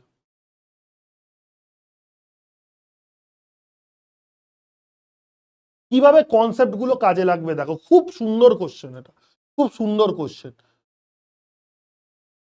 ऑप्शन सी को लॉक किया जाए?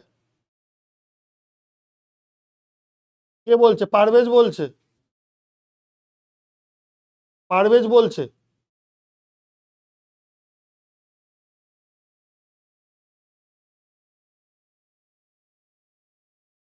सी होगा? যেই ওই কাবাব মে হাড্ডি বলছে অমনি সি হোগা। 1 and 4 এর মধ্যে কনফিউশন, 1 and 4 এর মধ্যে কনফিউশন, এটা মনে হয় বি হবে।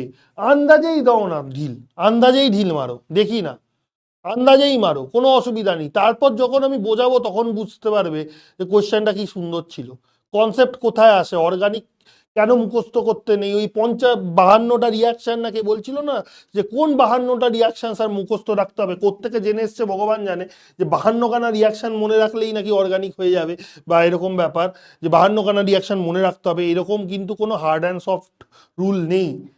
তো যাক গে, তো আমি এবার বলি উত্তরটা। আমি জানি অনেক আন্দাজে মেরেছে, আন্দাজেই মারো, অসুবিধা নেই, কোনো অসুবিধা নেই, ঠিক আছে।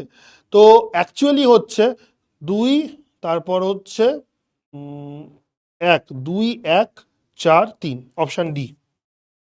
অপশন ডি হবে হচ্ছে কারেক্ট আনসার। দেখি কতজন ডি করেছে। 4.2, 4.21% ঠিক করেছে। কে করেছে? নো নেম, ববি, বান্ধবী আর সোয়াপিং বেরা। মাত্র 4, মানে 4 জন ঠিক করেছে, বুঝতে পারছো? 4 জন ঠিক করেছে, তো এদের নামই এসছে। তো দেখো বেসিক্যালি ব্যাপারটা কি, ব্যাপারটা হচ্ছে কার্বোক্যাটায়নের স্টেবিলিটি। SN1 রিয়াকশন মানে কার্বোক্যাটায়নের স্টেবিলিটি। আমি প্রত্যেকটা কার্বোক্যাটায়ন আমি জাস্ট খালি উপরে আঁকছি, ঠিক আছে, প্রত্যেকটা কার্বোক্যাটায়ন আমি আঁকছি। তো দেখো কার্বোক্যাটায়নের স্টেবিলিটি গুলো কিরকম, তারপর তোমরা বুঝতে পারবে, ঠিক আছে। পজিটিভ চার্জ, তারপর হচ্ছে এই কার্বোক্যাটায়নটা সব থেকে বেশি স্টেবল, আমি স্টেবিলিটি গুলো দেখাচ্ছি কার্বোক্যাটায়নের, ঠিক আছে। তারপর হচ্ছে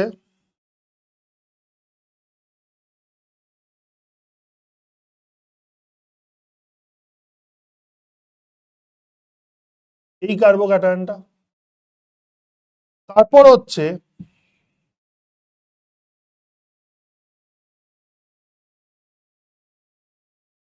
এই কার্বোক্যাটায়নটা,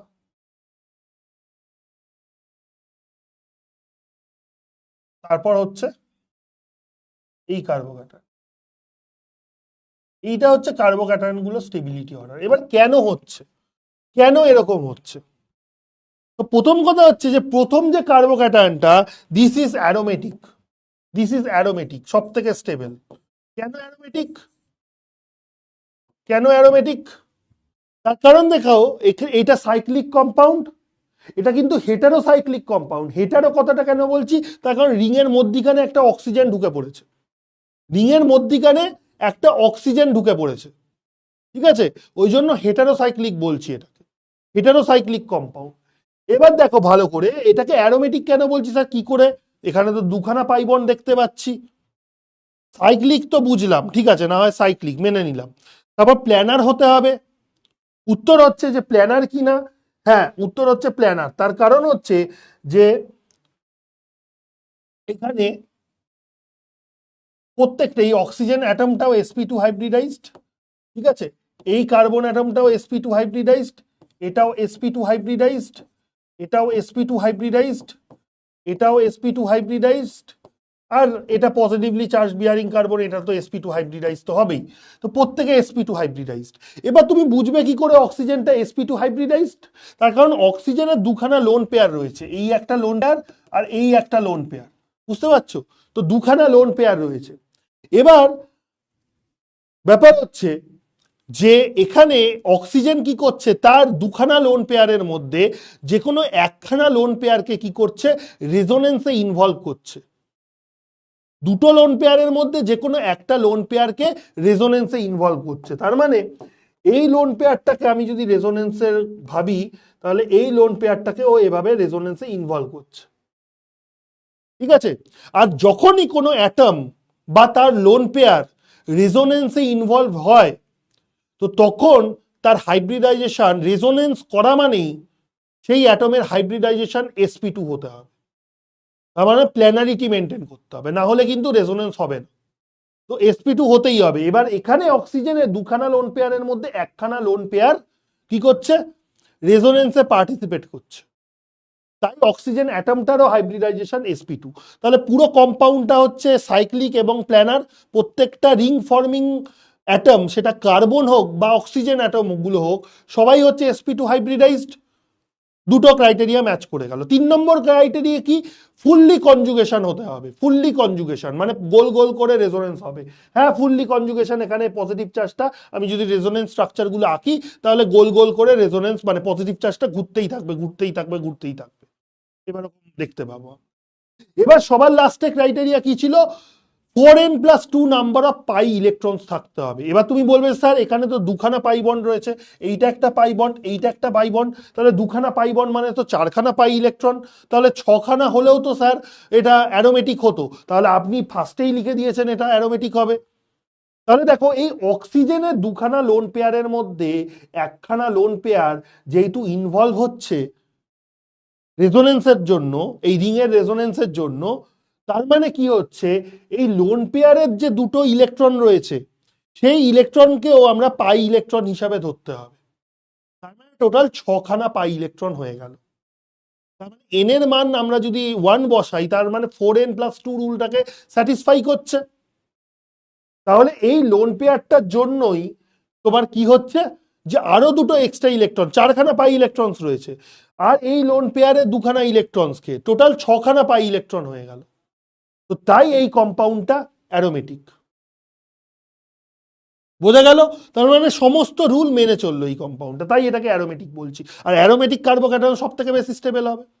এবার এখানে দেখো, এই কম্পাউন্ডটা সাইক্লিক বুঝতে পারছি, প্ল্যানার কি, দেখো এই কার্বনটা sp2 হাইব্রিডাইজড, যেহেতু ডবল বন্ডেড কার্বন, এই কার্বনটা sp2 হাইব্রিডাইজড, বোঝা গেল। এই কার্বনটাও sp2 হাইব্রিডাইজড, যেহেতু মাথায় পজিটিভ চার্জ রয়েছে। বাট এই কার্বনটা কিন্তু কোনো রেজোনেন্সে ইনভলভ নেই, বা এই কার্বনটাও, তাহলে এই কার্বনটা আর এই কার্বনটা এরা কি, এরা হচ্ছে sp3 হাইব্রিডাইজড, এরা কিন্তু sp3 হাইব্রিডাইজড। তার কারণ কোনো ডবল বন্ড তৈরি করেনি, কোনো ট্রিপল বন্ড তৈরি করেনি, তাহলে সমস্ত সিঙ্গেল বন্ড তৈরি করেছে এই দুটো কার্বন অ্যাটম, এইটা কার্বন অ্যাটম আর এই কার্বন অ্যাটমটা। তাহলে এরা হচ্ছে sp3 হাইব্রিডাইজড, sp2 নয় কিন্তু। ওই জন্য স্ট্রাকচারটা কি হয়ে গেল, প্ল্যানার আর হতে পারলো না। তাহলে প্ল্যানার হতে গেলে প্রত্যেকটা রিং ফর্মিং কার্বন অ্যাটম বা যে কোনো অ্যাটম, সেটাকে sp2 হাইব্রিডাইজেশন হতেই হবে, পেতেই হবে। বাট এখানে কিন্তু sp3 হাইব্রিডাইজেশন হয়ে গেল দুখানা কার্বনের, তাহলে প্ল্যানারিটি নষ্ট হয়ে গেল। আর যেই প্ল্যানার হলো না, তার মানে কি হয়ে গেল, এটা অ্যান্টি অ্যারোমেটিকও হবে না, আবার অ্যারোমেটিকও হবে না। তাহলে এটা কি হতে পারে, এটা নন অ্যারোমেটিক হতে পারে। তাহলে এটাকে আমরা কি বলবো, এটাকে আমরা বলবো নন অ্যারোমেটিক।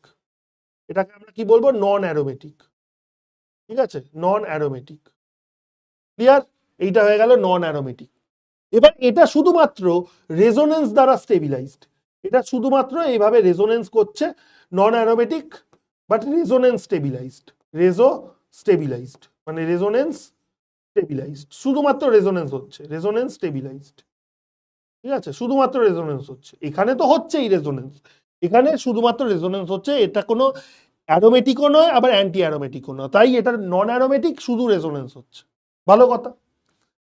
এবার এই কার্বোক্যাটায়নটা দেখো, এই কার্বোক্যাটায়নটা এটাও কিন্তু সাইক্লিক কম্পাউন্ড, এটাও সাইক্লিক কম্পাউন্ড, বাট এখানে ফুল কনজুগেশন নেই, ফুল কনজুগেশন নেই, তো সবাই প্ল্যানার হচ্ছে না। এখানে দেখো, এই কার্বনটা, এই কার্বনটা sp3, এই কার্বনটা sp3, যেহেতু কোনো ডবল বন্ড তৈরি করেনি, বাট এই কার্বনটা হচ্ছে sp2, এটা sp2, এটাও sp2। বাট যেহেতু দুখানা sp3 হাইব্রিডাইজড কার্বন অ্যাটম থাকার জন্য এটাও কি হয়ে গেল, নন অ্যারোমেটিক, এটাও কি হয়ে গেল, নন অ্যারোমেটিক। এবার দেখো, এখানে কিন্তু কোনো রেজোনেন্স নেই, এখানে কিন্তু কোনো রেজোনেন্সও হচ্ছে না, তার কারণ পাই বন্ডটা অনেক দূরে রয়েছে, পজিটিভ চার্জের থেকে অনেক দূরে রয়েছে। তাহলে এখানে এই রকম অবস্থায় কিন্তু রেজোনেন্স সম্ভব হয় না। ঠিক আছে, তো ওই কারণে কি হচ্ছে যে এটা নন অ্যারোমেটিক, এটাও নন অ্যারোমেটিক। তো আমরা এটার ক্ষেত্রেও লিখতে পারি যে এটাও হচ্ছে নন aromatic, non aromatic, no resonance, কোনো রেজোনেন্স নেই। রেজোনেন্স নেই তো কি রয়েছে, কি রয়েছে, শুধুমাত্র হাইপার কনজুগেশন রয়েছে, শুধুমাত্র হাইপার কনজুগেশন রয়েছে। তুমি খেয়াল করে দেখো যে এই দুটো কার্বন তো অলরেডি sp3 হাইব্রিডাইজড, এই দুটো কার্বন তো অলরেডি sp3 হাইব্রিডাইজড। তার মানে এই sp3 হাইব্রিডাইজড কার্বনের সঙ্গে দুটো করে হাইড্রোজেন যুক্ত রয়েছে, দুটো করে হাইড্রোজেন যুক্ত রয়েছে। তার মানে টোটাল চারখানা হাইপার কনজুগেটিভ হাইড্রোজেন দ্বারা স্টেবিলাইজড। খেয়াল করে দেখো পজিটিভ চার্জের রেসপেক্টে এটাও আলফা কার্বন আর এটাও আলফা কার্বন। তাহলে এই দুটো আলফা কার্বনের সঙ্গে দুটো দুটো করে হাইড্রোজেন যুক্ত রয়েছে, সেই হাইড্রোজেনগুলো হাইপার কনজুগেশনে পার্টিসিপেট করবে। রেজোনেন্স এখানে যতই না হোক, এখানে হাইপার কনজুগেশন রয়েছে, ঠিক আছে। আর এখানেও দেখো এই পজিটিভ চার্জের সঙ্গে দেখো এখানে তো রেজোনেন্স হচ্ছে, এখানে তো রেজোনেন্স স্টেবিলাইজড, আর এইটা হচ্ছে alpha carbon, sp3 hybridised alpha carbon. তার মানে এর সঙ্গে দুটো হাইপার কনজুগেটিভ হাইড্রোজেনস রয়েছে, টু হাইপার কনজুগেটিভ হাইড্রোজেনসও রয়েছে। তাহলে আমরা যেখানে রেজোনেন্স থাকবে সেটাকে তো বেশি গুরুত্ব দিই, হাইপার কনজুগেশনের থেকেও বেশি গুরুত্ব দিই। দেখো আমি এটা বলেছিলাম তো, যেটা হচ্ছে রেজোনেন্স স্টেবিলাইজড সেটা গুরুত্ব সব থেকে বেশি। তাহলে এখানে রেজোনেন্স হচ্ছে না ঠিকই, বাট এখানে শুধু হাইপার কনজুগেশন হচ্ছে, এখানে রেজোনেন্সও হচ্ছে আবার হাইপার কনজুগেশনও রয়েছে। তো ফলে এখানে রেজোনেন্স থাকার জন্য এইটা বেশি স্টেবল, তাই অর্ডারটা এরকম আসছে, এই কার্বোক্যাটায়নটা বেশি স্টেবল, এই কার্বোক্যাটায়নটা কম। এখানে রেজোনেন্স নেই, শুধু হাইপার কনজুগেশন, দুটোই কিন্তু নন অ্যারোমেটিক। আর এইটা তুমি খেয়াল করে দেখো, এটা নিশ্চয়ই বলার অপেক্ষা রাখে না, সব কটা কার্বন হচ্ছে sp2 হাইব্রিডাইজড, এবং এইটা ফাইনালি কি হয়ে যাবে, অ্যান্টি অ্যারোমেটিক। এইটা ফাইনালি কি হয়ে যাবে, অ্যান্টি অ্যারোমেটিক, অ্যান্টি অ্যারোমেটিক। বোঝা গেল? তার মানে সব থেকে স্টেবল কে, অ্যারোমেটিক, তারপর নন অ্যারোমেটিক গুলো, তারপর অ্যান্টি অ্যারোমেটিক। বোঝা গেল? তার মানে সেই সিকোয়েন্সটাই অর্ডারটা ফলো করছে, এবং অপশন ডিটা হয়ে যাচ্ছে তোমার কারেক্ট আনসার। কত সুন্দর প্রবলেম দেখো, ক্লিয়ার? মাথায় ঢুকলো? তো এই হচ্ছে ব্যাপার, এইভাবে তোমাকে বুঝতে হবে প্রত্যেকটা জিনিস। নেক্সট কোয়েশ্চেন দেখো, বলছে এই কার্বোক্যাটায়ন গুলোর SN1 রিয়াকশন রেট কি হবে, এই কার্বোক্যাটায়ন গুলোর SN1 রিয়াকশন রেট কি হবে। ক্লিয়ার? ওকে, 1 আর 4-এ কনফিউশন, কনফিউশন তো ক্লিয়ার করে দিলাম, ঠিক আছে। ভালো করে ওই জায়গাটা আবার দেখে নিও, যদি এখনো কনফিউশন থেকে থাকে ভালো করে দেখে নিও, রিপিট করা সম্ভব নয়, আবার ভালো করে দেখে নিও, তাহলে ক্লিয়ার হয়ে যাবে। ঠিক আছে, ইওর টাইম স্টার্টস নাও। এবার এটার ক্ষেত্রে তুমি কি বলবে, চলো ইওর টাইম স্টার্ট নাও। আমি বসে বললাম, এটা ইথাইল গ্রুপ রয়েছে, এটা মিথাইল গ্রুপ রয়েছে, এটা আইসোপ্রোপাইল গ্রুপ রয়েছে।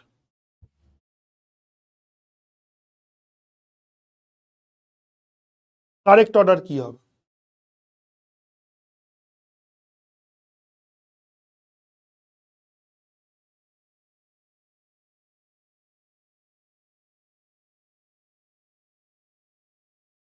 এত সুন্দর প্রবলেম আমাদের, তাও আমাদের মাথার বাইরে। আরে ঠিক আছে, ভুল করেছো, ঠিক আছে, এবার তো বোঝো যে কেন ভুল হলো, কোথায় আমাদের বুঝতে হবে, কোথায় মাথাটা খাটাতে হবে।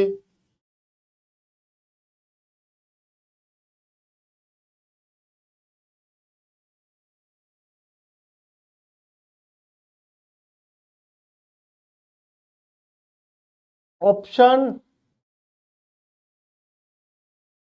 কোনো অপশন ডি को লক किया যায়, কেউ বলছে অপশন সি।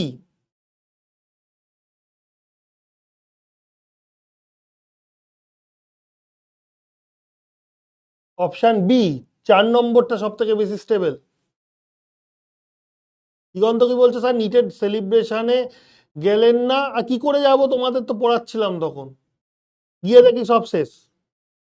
আচ্ছা, টাইম ওভার হয়ে গেছে। এবার আমি বলি অর্ডারটা হবে হচ্ছে 2, তারপর 3, তারপর 4, তারপর 1, অপশন এ। বলো, মাথার ওপর দিয়ে বাউন্সার গেল স্যার।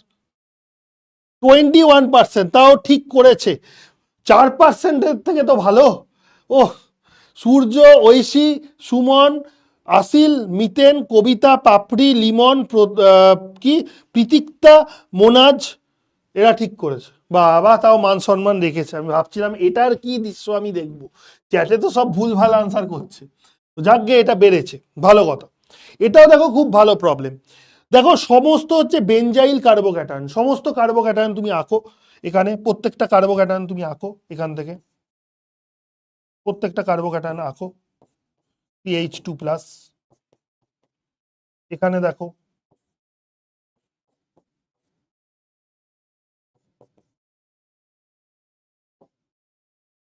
ঠিক আছে, এখান থেকে এইটা আঁকো।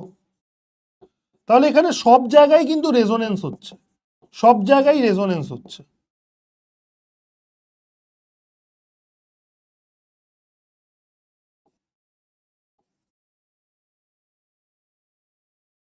আর এখানে সবার লাস্টে হচ্ছে এই কার্বোক্যাটায়নটা। রেজোনেন্স এখানে সমস্ত জায়গাতেই হচ্ছে।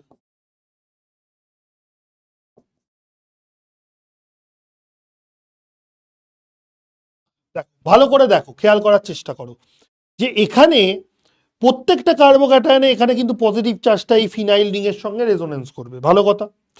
কিন্তু প্যারা পজিশনে যে গ্রুপগুলো রয়েছে, তাহলে তাদের কথা ভাবো, একটু কনসিডার করো। এবার দেখো এখানে প্যারা পজিশনে যে মিথাইল গ্রুপ রয়েছে, তাহলে মিথাইল গ্রুপের এইটা হচ্ছে আলফা কার্বন, ঠিক আছে। এবার আলফা কার্বনটা যেহেতু sp3 হাইব্রিডাইজ, বুঝতেই পারছো, তাহলে এর সঙ্গে তিনখানা হাইপার কনজুগেটিভ হাইড্রোজেন্স রয়েছে, তাহলে হাইপার কনজুগেশন দেখাবে, তিনখানা হাইপার কনজুগেটিভ হাইড্রোজেন। এখানে দেখো, এইটা হচ্ছে sp3 হাইব্রিডাইজড আলফা কার্বন, এর সঙ্গে দুখানা হাইড্রোজেন যুক্ত রয়েছে, তাহলে দুখানা হাইপার কনজুগেটিভ হাইড্রোজেন্স রয়েছে, ঠিক আছে। রেজোনেন্স তো সমস্ত জায়গায় হচ্ছে, সমস্ত জায়গায় রেজোনেন্স হচ্ছে, তাহলে রেজোনেন্স দিয়ে আমরা কুল পাবো না, ঠিক আছে। তাহলে আমাকে দেখতে হবে প্যারা পজিশনে যে গ্রুপটা রয়েছে তার কি রকম এফেক্ট পাওয়া যাচ্ছে। এবার আমরা জানি হাইপার কনজুগেশন বা প্লাস আই এফেক্ট, এইগুলো কি করে, স্টেবিলিটি বাড়ায়। এবার প্লাস আই এফেক্টের তুলনায় আমরা কাকে বেশি গুরুত্ব দেবো, হাইপার কনজুগেশনকে বেশি গুরুত্ব দেবো। তাহলে এখানে তিনখানা হাইপার কনজুগেটিভ হাইড্রোজেন্স, এখানে দুখানা হাইপার কনজুগেটিভ হাইড্রোজেন্স, এখানে দেখো এই আলফা কার্বনটার সঙ্গে তোমার একখানা হাইপার কনজুগেটিভ হাইড্রোজেন্স যুক্ত রয়েছে, তাহলে ওয়ান হাইপার কনজুগেটিভ হাইড্রোজেন, একটা হাইপার কনজুগেটিভ হাইড্রোজেন। তাহলে যত হাইপার কনজুগেটিভ হাইড্রোজেন্সের সংখ্যা কমবে, তত তোমার কি হবে, স্টেবিলিটি কমবে। তাহলে ওই কারণে সব থেকে স্টেবল কার্বোক্যাটায়ন কি, 2 নম্বরটা, তারপর 3 নম্বরটা, তারপর 4 নম্বরটা, এবং 1 নম্বরটা সব থেকে কম স্টেবল। তার কারণ এখানে তো কিছু নেই, এখানে তো কিছু নেই, শুধুমাত্র একটা হাইড্রোজেন ঝুলছে, এখানে একটা হাইড্রোজেন ঝুলছে, কেউ নেই, হাইড্রোজেন রয়েছে, কেউ নেই মানে হাইড্রোজেন রয়েছে, হাইড্রোজেনের কি কোনো এফেক্ট রয়েছে, কিচ্ছু নেই। তাই অপশন এটা হচ্ছে কারেক্ট আনসার। দেখো, বুঝলে কি, ক্লিয়ার? চলো আরেকটা কোশ্চেন করা যায়, আজকে আর SN2 ধরতে পারবো বলে মনে হয় না, যদিও কোশ্চেন্সই আমরা করলাম।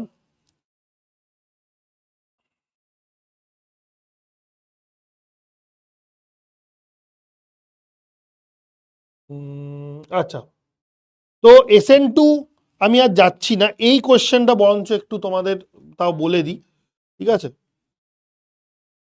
এই কোশ্চেনটা একটু বলে দিই।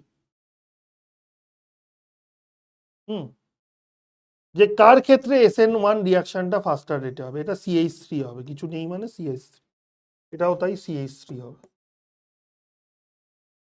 ঠিক আছে।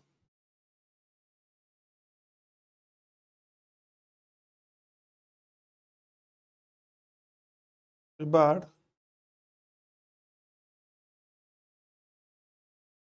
না, এই কোশ্চেনটা বোর্ড লেভেলে তোমরা পারবে না, ছেড়ে দাও, এই কোশ্চেনটা করানোর দরকার নেই, পারবে না, ছেড়ে দাও, ঠিক আছে, ছাড়ো। আমি আর SN2 তে আজকে যাচ্ছি না, আমি মুছে দিচ্ছি। এটাই ছিল, এটাই হচ্ছে SN1 রিয়াকশনস, ব্যাস এইগুলোই একটু ভালো করে স্টাডি করো, ভালো করে, সেরকম হলে আবার দেখো, আমি ডাউটের আবার আনসার দিচ্ছি, ডোন্ট ওয়ারি। আজকে এতটাই আমি করালাম, তাও পোল তোমাদের কথা ভেবে পোল রাখলাম, নাহলে ভেবেছিলাম আজকেও পোল করাবো না। আমি তো কালকে বলেই গেছিলাম যে আজকেও যদি পোল না করানো হয় তাহলে মন খারাপ করার কিছু নেই, বাট স্টিল আমরা পোল করেছি। যদিও খুব ভালো পারফরমেন্স হয়নি, সে ঠিক আছে, দ্যাটস ফাইন, বাট বোঝাটা ইম্পর্টেন্ট। আমি বারবার বলছি পারফরমেন্স যেরকমই হোক না কেন, বোঝাটাই ইম্পর্টেন্ট। ঠিক আছে, যাকে না ওটা হাই লেভেলের একটু হয়ে যাচ্ছে, ওটা দরকার নেই। ওকে, এবার আমরা কিছু ডাউটস দেখবো। স্যার সুমন বলছে এখানে লাস্টের নন অ্যারোমেটিক হলো, কোনটায় নন অ্যারোমেটিক হলো?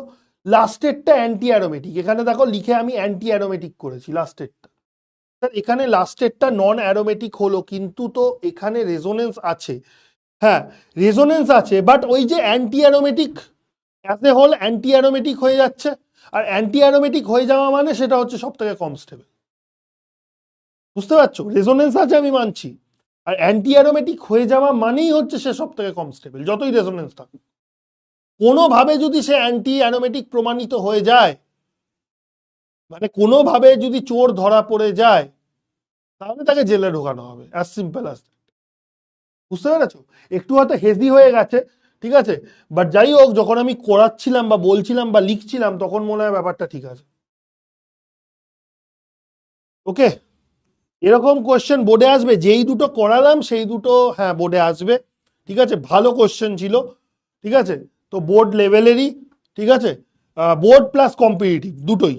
ঠিক আছে, তো দ্যাটস ইট। আর যেইগুলো ধরো আমি হাতে লিখে লিখে করিয়েছি সেইগুলো তো ডেফিনেটলি বোর্ড লেভেল। ঠিক আছে, এই হচ্ছে ব্যাপার। অ্যারোমেটিকের বাংলা হচ্ছে, অ্যারোমেটিকের বাংলা কি? সুগন্ধ, সুগন্ধযুক্ত। ঠিক আছে, সুগন্ধযুক্ত। SN1 SN2 রিঅ্যাক্টিভিটির জন্য কোন কনসেপ্ট দরকার? SN1 এর জন্য কার্বোক্যাটায়নের স্টেবিলিটি ভালো করে বুঝতে হবে, বুঝতেই পারছো সমস্ত জায়গায় আমরা কার্বোক্যাটায়নের স্টেবিলিটি নিয়ে আলোচনা করছি। তো কার্বোক্যাটায়নের স্টেবিলিটি ভালো করে বুঝতে হবে, কি কি বিষয়ের ওপর কার্বোক্যাটায়নের স্টেবিলিটি নির্ভর করে, যেটা ছোট্ট করে ধরো আগের দিনই আমি বলেছিলাম, আজকেও সেই একই জিনিস নিয়ে আমরা চর্চা করে গেছি প্রতিনিয়ত। SN2 তে তোমার, সেটা কালকে বলবো, SN2 তে অ্যাজ সাচ কোনো মানে কি বলবো যে বোঝার জিনিস রয়েছে তা নয়, তবে হ্যাঁ তোমাকে কে প্লাস এম এফেক্ট দেখায়, কে মাইনাস এম এফেক্ট দেখায়, কে প্লাস আই এফেক্ট দেখায়, কে মাইনাস আই এফেক্ট দেখায়, এইগুলো খুব ভালো করে তোমাকে জিওসিতে পড়তে হবে। ঠিক আছে, এন এর মানটা কিভাবে বার করবে? তোমাকে একটা গ্রুপে ফেলতে হবে, বুঝতে পারছো? তোমাকে একটা গ্রুপে ফেলতে হবে। তোমাকে ধরো কোনো কম্পাউন্ডে 6খানা পাই ইলেকট্রন রয়েছে, তো 6খানা পাই ইলেকট্রন মানে তুমি যদি এন এর ভ্যালু ওই যে 4n+2 রুলে তুমি যদি স্যাটিসফাই করতে চাও, তাহলে এন এর মানটা 1 তুমি যদি ধরে নাও, তাহলেই তো 4 × 1 + 2 মানেই তো 6 আসছে। তার মানে সেটা 4n+2 রুলের মধ্যে পড়বে। তার কারণ এন এর মান তো কখনো ফ্র্যাকশন বা অন্য কিছুতে তো আসতে পারে না। এন এর মান 1 2 3 4 এরকম ভ্যালু কিছু একটা নিতে হবে।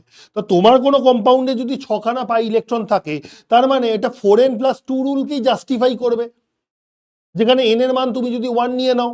তোমার ধরো কোনো কম্পাউন্ডে ধরো 2খানা পাই ইলেকট্রন পাচ্ছ, তুমি 2খানা পাই ইলেকট্রন পাচ্ছ, তার মানে তুমি যদি এন এর ভ্যালু 0 ধরে নাও, তার মানে তাহলেও 4n+2 রুলটাকে স্যাটিসফাই করবে। ঠিক কি না? ক্লিয়ার? তো এই হচ্ছে ব্যাপার। ধরো এরকম একটা কম্পাউন্ড, ধরো এরকম একটা কম্পাউন্ড, ধরো এরকম একটা কম্পাউন্ড,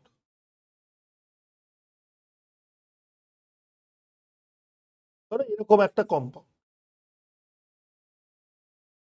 তাহলে এখানে কতগুলো পাই ইলেকট্রন রয়েছে? একখানাই পাই বন্ড রয়েছে, তার মানে 2খানা পাই ইলেকট্রন, 2 পাই ইলেকট্রন। ঠিক আছে, তার মানে 4n+2 রুলে আমি যদি এন এর মানটা 0 ধরে নিই, তাহলে এন এর মানটা 0 এখানে বসিয়ে দিলে তোমার কি হয়ে যাবে? 2 পাই ইলেকট্রন। তার মানে এটা 4n+2 রুলকে স্যাটিসফাই করছে, এবং এই কম্পাউন্ডটাকে তখন আমরা কি বলে দেবো? অ্যারোমেটিক বলবো। তার কারণ অ্যারোমেটিসিটি সমস্ত ক্রাইটেরিয়া ফলো করছে। সাইক্লিক কম্পাউন্ড, প্রত্যেকটা কার্বন হচ্ছে sp2 হাইব্রিডাইজড, কমপ্লিটলি কনজুগেটেড। এইভাবে দেখো পজিটিভ চার্জটা কি 3খানা কার্বন জুড়ে ঘুরবে, গোল গোল গোল গোল করে ঘুরবে পজিটিভ চার্জটা। ঠিক আছে, তো এই কারণে এটাকে আমরা অ্যারোমেটিক বলছি, প্লাস 4n+2 রুলটাকে জাস্টিফাই করছে। তো এই কারণে এটা হয়ে গেল অ্যারোমেটিক। এই হচ্ছে ব্যাপার। তো এই যে ব্যাপারগুলো, এইগুলো জানতে হবে, বুঝতে হবে। আমি ওই জন্য বলেছিলাম যে জিওসিটা যদি পড়ে ফেলতে পারো এই ছুটির সময় তাহলে খুব ভালো হয়, এই জন্য আগে থেকে বলে দিচ্ছি। সপ্তর্ষি বলছে স্যার বলছে আপনার বাড়ি কি বাগুইহাটিতে? তাহলে আমার বাবা কেষ্টপুরে থাকেন। তো আমার বাড়ি বাগুইহাটিতে নয়, আমার বাড়ি হাওড়া। স্যার এখানে 11-এর জিনিসই রিভিশন হচ্ছে, এখানে তো 12-এ ঢুকিনি। অর্গানিকে কিন্তু কিন্তু ভালো হতে হবে, অর্গানিকে ভালো হতে হবে। হ্যাঁ আমরা মানে 12-এ ঢুকিনি না, আমরা 12-এ ঢুকে পড়েছি, কিন্তু কনসেপ্টগুলো হচ্ছে সব 11-এর, চ্যাপ্টারটা 12-এরই, এবং আমরা ঢুকেও পড়েছি SN1 রিয়াকশন। ঠিক আছে, হ্যালো অ্যালকেনস হ্যালো অ্যারিনসের একটা মোস্ট ইম্পর্টেন্ট হট টপিক যাকে বলে, তো আমরা ঢুকে পড়েছি, বাট কনসেপ্টগুলো স্টিল ক্লাস 11-এর। এই হচ্ছে ব্যাপার, ওই জন্য মনে হচ্ছে যে 11-এই আমরা রয়েছি। ঠিক আছে, ঠিক আছে, চলো।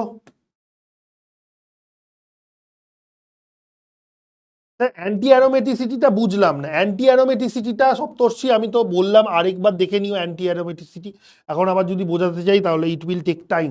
ঠিক আছে, তা প্লাস আই এফেক্ট কি বন্ডটা শক্ত করছে? প্লাস আই এফেক্ট বন্ড শক্ত করে না, প্লাস আই এফেক্ট কার্বোক্যাটায়নের স্টেবিলিটি বাড়ায়, স্থায়িত্ব বাড়ায়। ঠিক আছে, প্রিয়াঙ্কা বলছে স্যার 5 নম্বরেরটা কি জন্য হচ্ছে বুঝতে পারছি না, কোনটার 5 নম্বর? ও এটার 5 নম্বর, 5 নম্বর তো আমি বললাম, দেখো এর মাথায় পজিটিভ চার্জ রয়েছে, এর তো কোনো ইলেকট্রন উইথড্রয়িং তো এফেক্ট নেই, এমন তো কোনো এফেক্ট এর মধ্যে নেই, এখানে শুধু রেজোনেন্স রয়েছে। এমনি রেজোনেন্স তো সবার মধ্যে রয়েছে, সব জায়গায় পজিটিভ চার্জটা মানে এই ফিনাইল রিং এর সঙ্গে রেজোনেন্স করবে, বেঞ্জিন রিং এর সঙ্গে রেজোনেন্স করবে। কিন্তু ব্যাপারটা যেটা হচ্ছে যে 5 নম্বরটার ক্ষেত্রে প্যারা পজিশনে তো কোনো গ্রুপ নেই, যে প্লাস এম এফেক্ট দেখাচ্ছে কি প্লাস আই এফেক্ট দেখাচ্ছে কি মাইনাস এম এফেক্ট দেখাচ্ছে কি মাইনাস আই এফেক্ট দেখাচ্ছে, এরকম তো কোনো এফেক্ট নেই। তো ওই কারণে এবার মাইনাস এম বা মাইনাস আই এফেক্ট গুলো কার্বোক্যাটায়নের স্থায়িত্ব আরো কমিয়ে দেয়। তো ওই জন্য 4 আর 2 নম্বরের যেহেতু এদের কাছে ইলেকট্রন উইথড্রয়িং এফেক্ট রয়েছে, এই যে আমি তোমাকে বলেছি ক্লোরিনের মাইনাস আই এফেক্ট রয়েছে এবং নাইট্রো গ্রুপের ধরো মাইনাস এম এবং মাইনাস আই এফেক্ট রয়েছে, তাহলে এই এফেক্টগুলো কি করছে, কার্বোক্যাটায়নের স্টেবিলিটি আরো কমিয়ে দিচ্ছে। বুঝতে পারছো, এই হচ্ছে ব্যাপার। আর এইখানে তোমার কি হচ্ছে যে 5 নম্বরেরটা কেন বেশি হলো, তার কারণ 5 নম্বরে তো এরকম কোনো ধ্বংসাত্মক কোনো তো গ্রুপ নেই যে কার্বোক্যাটায়নের স্টেবিলিটিটাকে কমিয়ে দেবে। বুঝতে পারছো, তাহলে ওই জন্য এই কার্বোক্যাটায়নটা বেশি স্টেবল 5 নম্বর থেকে যে কার্বোক্যাটায়নটা পাচ্ছি, ওই জন্য তার রিঅ্যাক্টিভিটিটা বেশি হচ্ছে। ঠিক আছে, একটু টাপ তো লাগবেই অঙ্কিত, একটু কেন অনেকটাই টাপ লাগবে, 11-এ না ভালো করে করা থাকলে টাপ লাগবে। যারা 11-এ এইগুলো মানে ভালো করে করেছে তাদের কাছে কোনো অসুবিধাই হওয়ার কথা না, তারা বলবে যে স্যার কি পড়াচ্ছে, স্যার তো পুরো বাচ্চা বাচ্চা কোশ্চেন করাচ্ছে, তারা এরকম বলবে।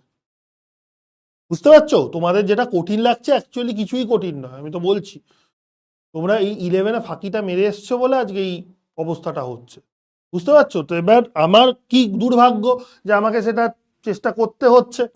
এবার দেখো ড্রপার্স ব্যাচের সঙ্গে এই ব্যাচের পার্থক্য কি আমি সেটাও তোমাকে বলছি, যে স্যার তাহলে ড্রপাররা তো স্যার বলছেন যে ওরা তো 11-12 সবই গাব মেরে আসে, তাও স্যার কি করে পড়িয়ে তারা সব কিছু বোঝে এবং এত ভালো রেজাল্ট করে? তার কারণ হচ্ছে কি বলতো, ড্রপার্স ব্যাচে তাদের তো স্কুল যেতে হয় না, তাদের তো টিউশন থাকে না, তাদের ধ্যান জ্ঞান হচ্ছে পুরো পড়াশোনা, তারা ইয়ারটা ড্রপ দেয় হচ্ছে পুরো ফাটিয়ে পড়বে বলে। এবার তারা শুধু ক্লাস করতে আসে, সে অফলাইনে আসুক কি অনলাইনে ক্লাস করুক।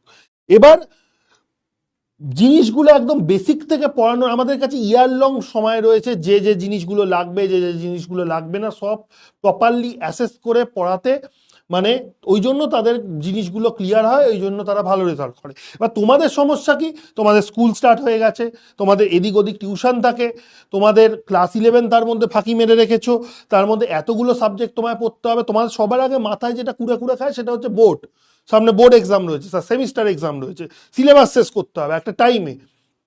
তো ওদের সেই টাইম বাউন্ডেশনটা থাকে না, বা থাকলেও দেখো 1 বছর ড্রপ দিচ্ছে, কেউ তো আর বলে কয়ে 2 বছর ড্রপ দেয় না, 1 বছর ড্রপ দিচ্ছে, মানে ইয়ার লং একটা সময় রয়েছে।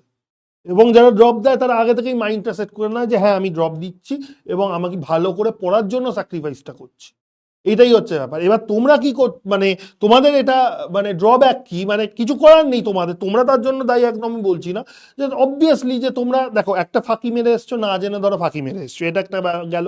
দ্বিতীয় কথা হচ্ছে স্কুল আছে, স্কুল সামাল দিতে হবে, টিউশনে ধরো পড়তে যাও এদিক ওদিক, বা ধরো ক্লাস এতগুলো করতে হয়, তো তুমি টাইমটা কোথায় আলাদা করে যে তুমি ভাববে, করবে, প্র্যাকটিস করবে, তো সময়টা খুব কম হয়ে যায় সেলফ স্টাডির জন্য। এটা হচ্ছে একটা মেজর ইস্যু, বুঝতে পেরেছো?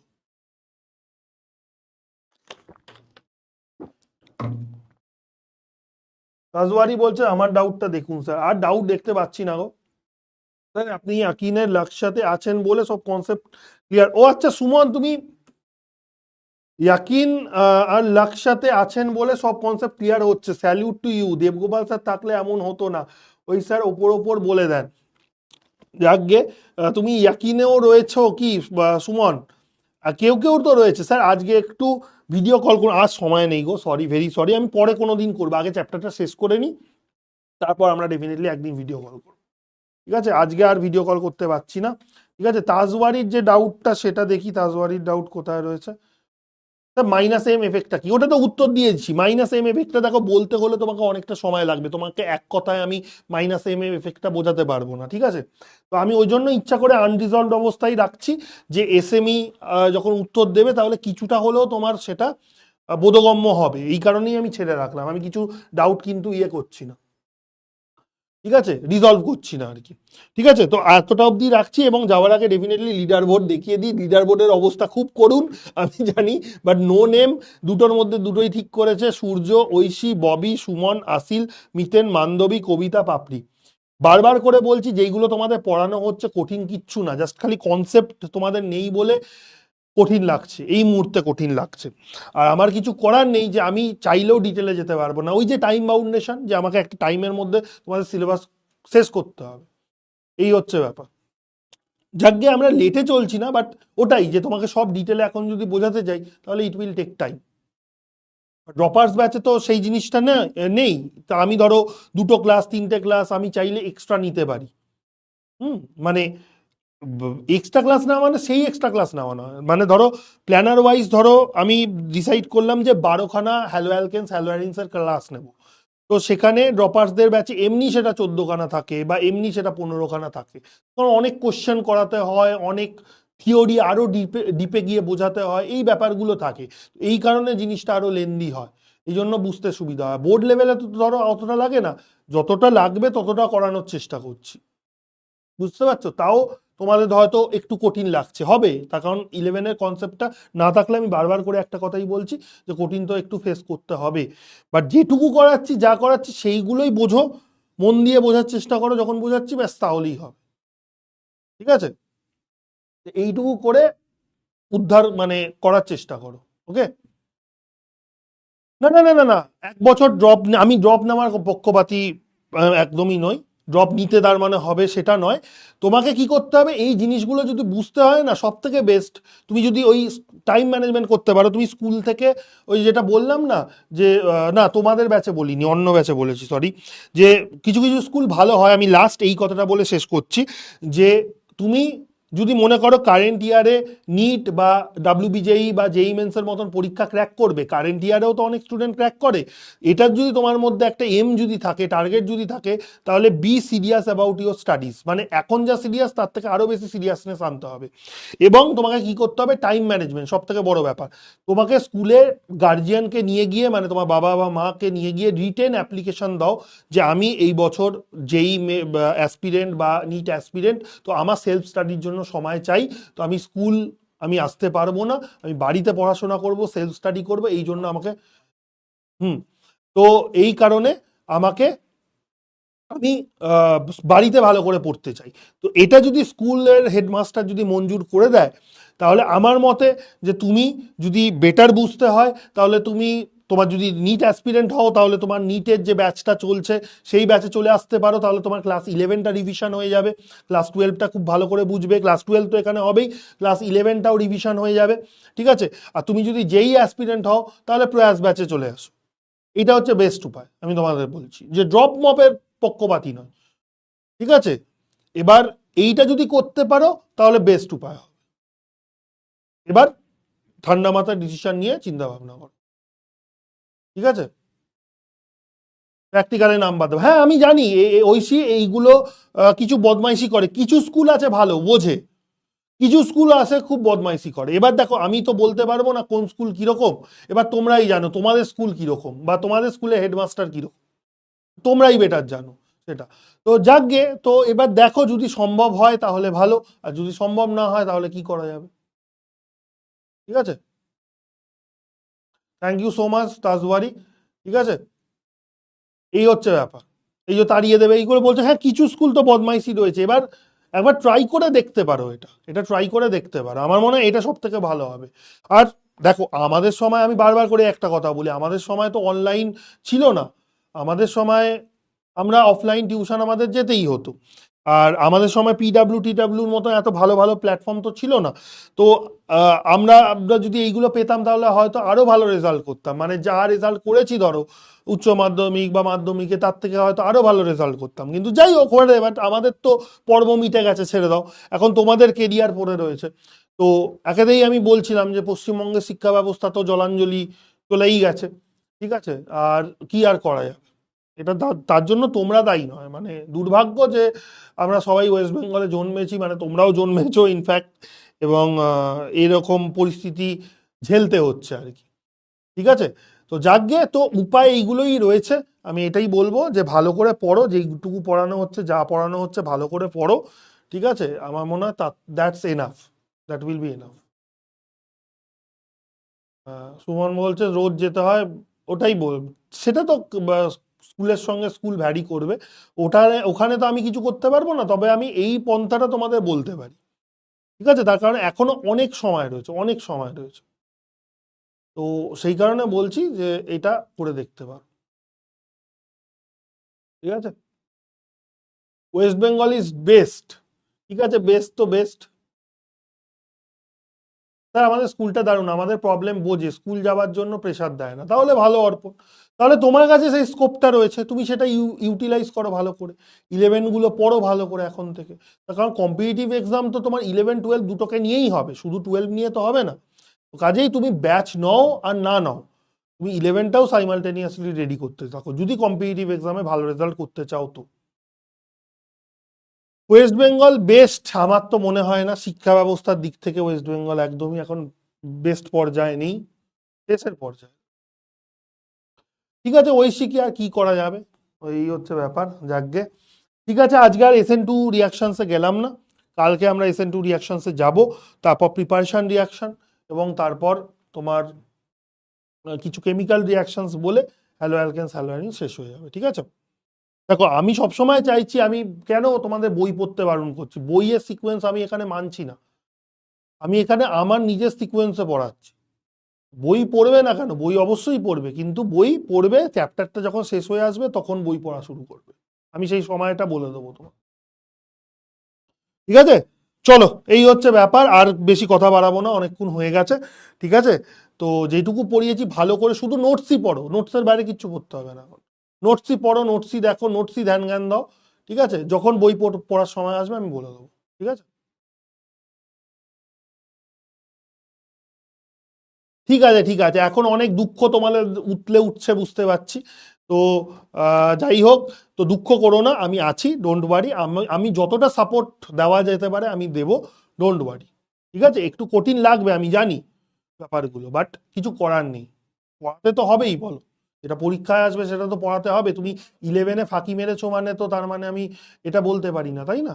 ইলেভেনে ফাঁকি মেরেছো মানে যে টুয়েলভে মানে কেন এইগুলো দিচ্ছে বা কিছু, টুয়েলভের সঙ্গে তো রিলেশন থাকার কথা না, এইগুলো তো বলতে পারি না, এইগুলো রিলেশন থাকবে যতই ইলেভেন টুয়েলভ দুখানা আলাদা ক্লাস হোক না, ঠিক আছে?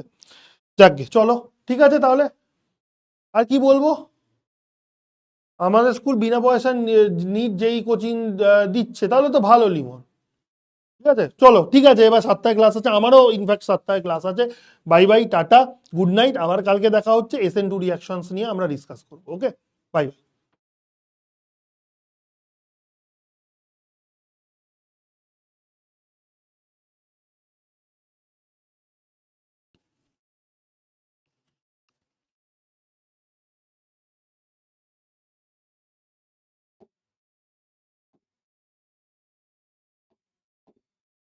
ওকে।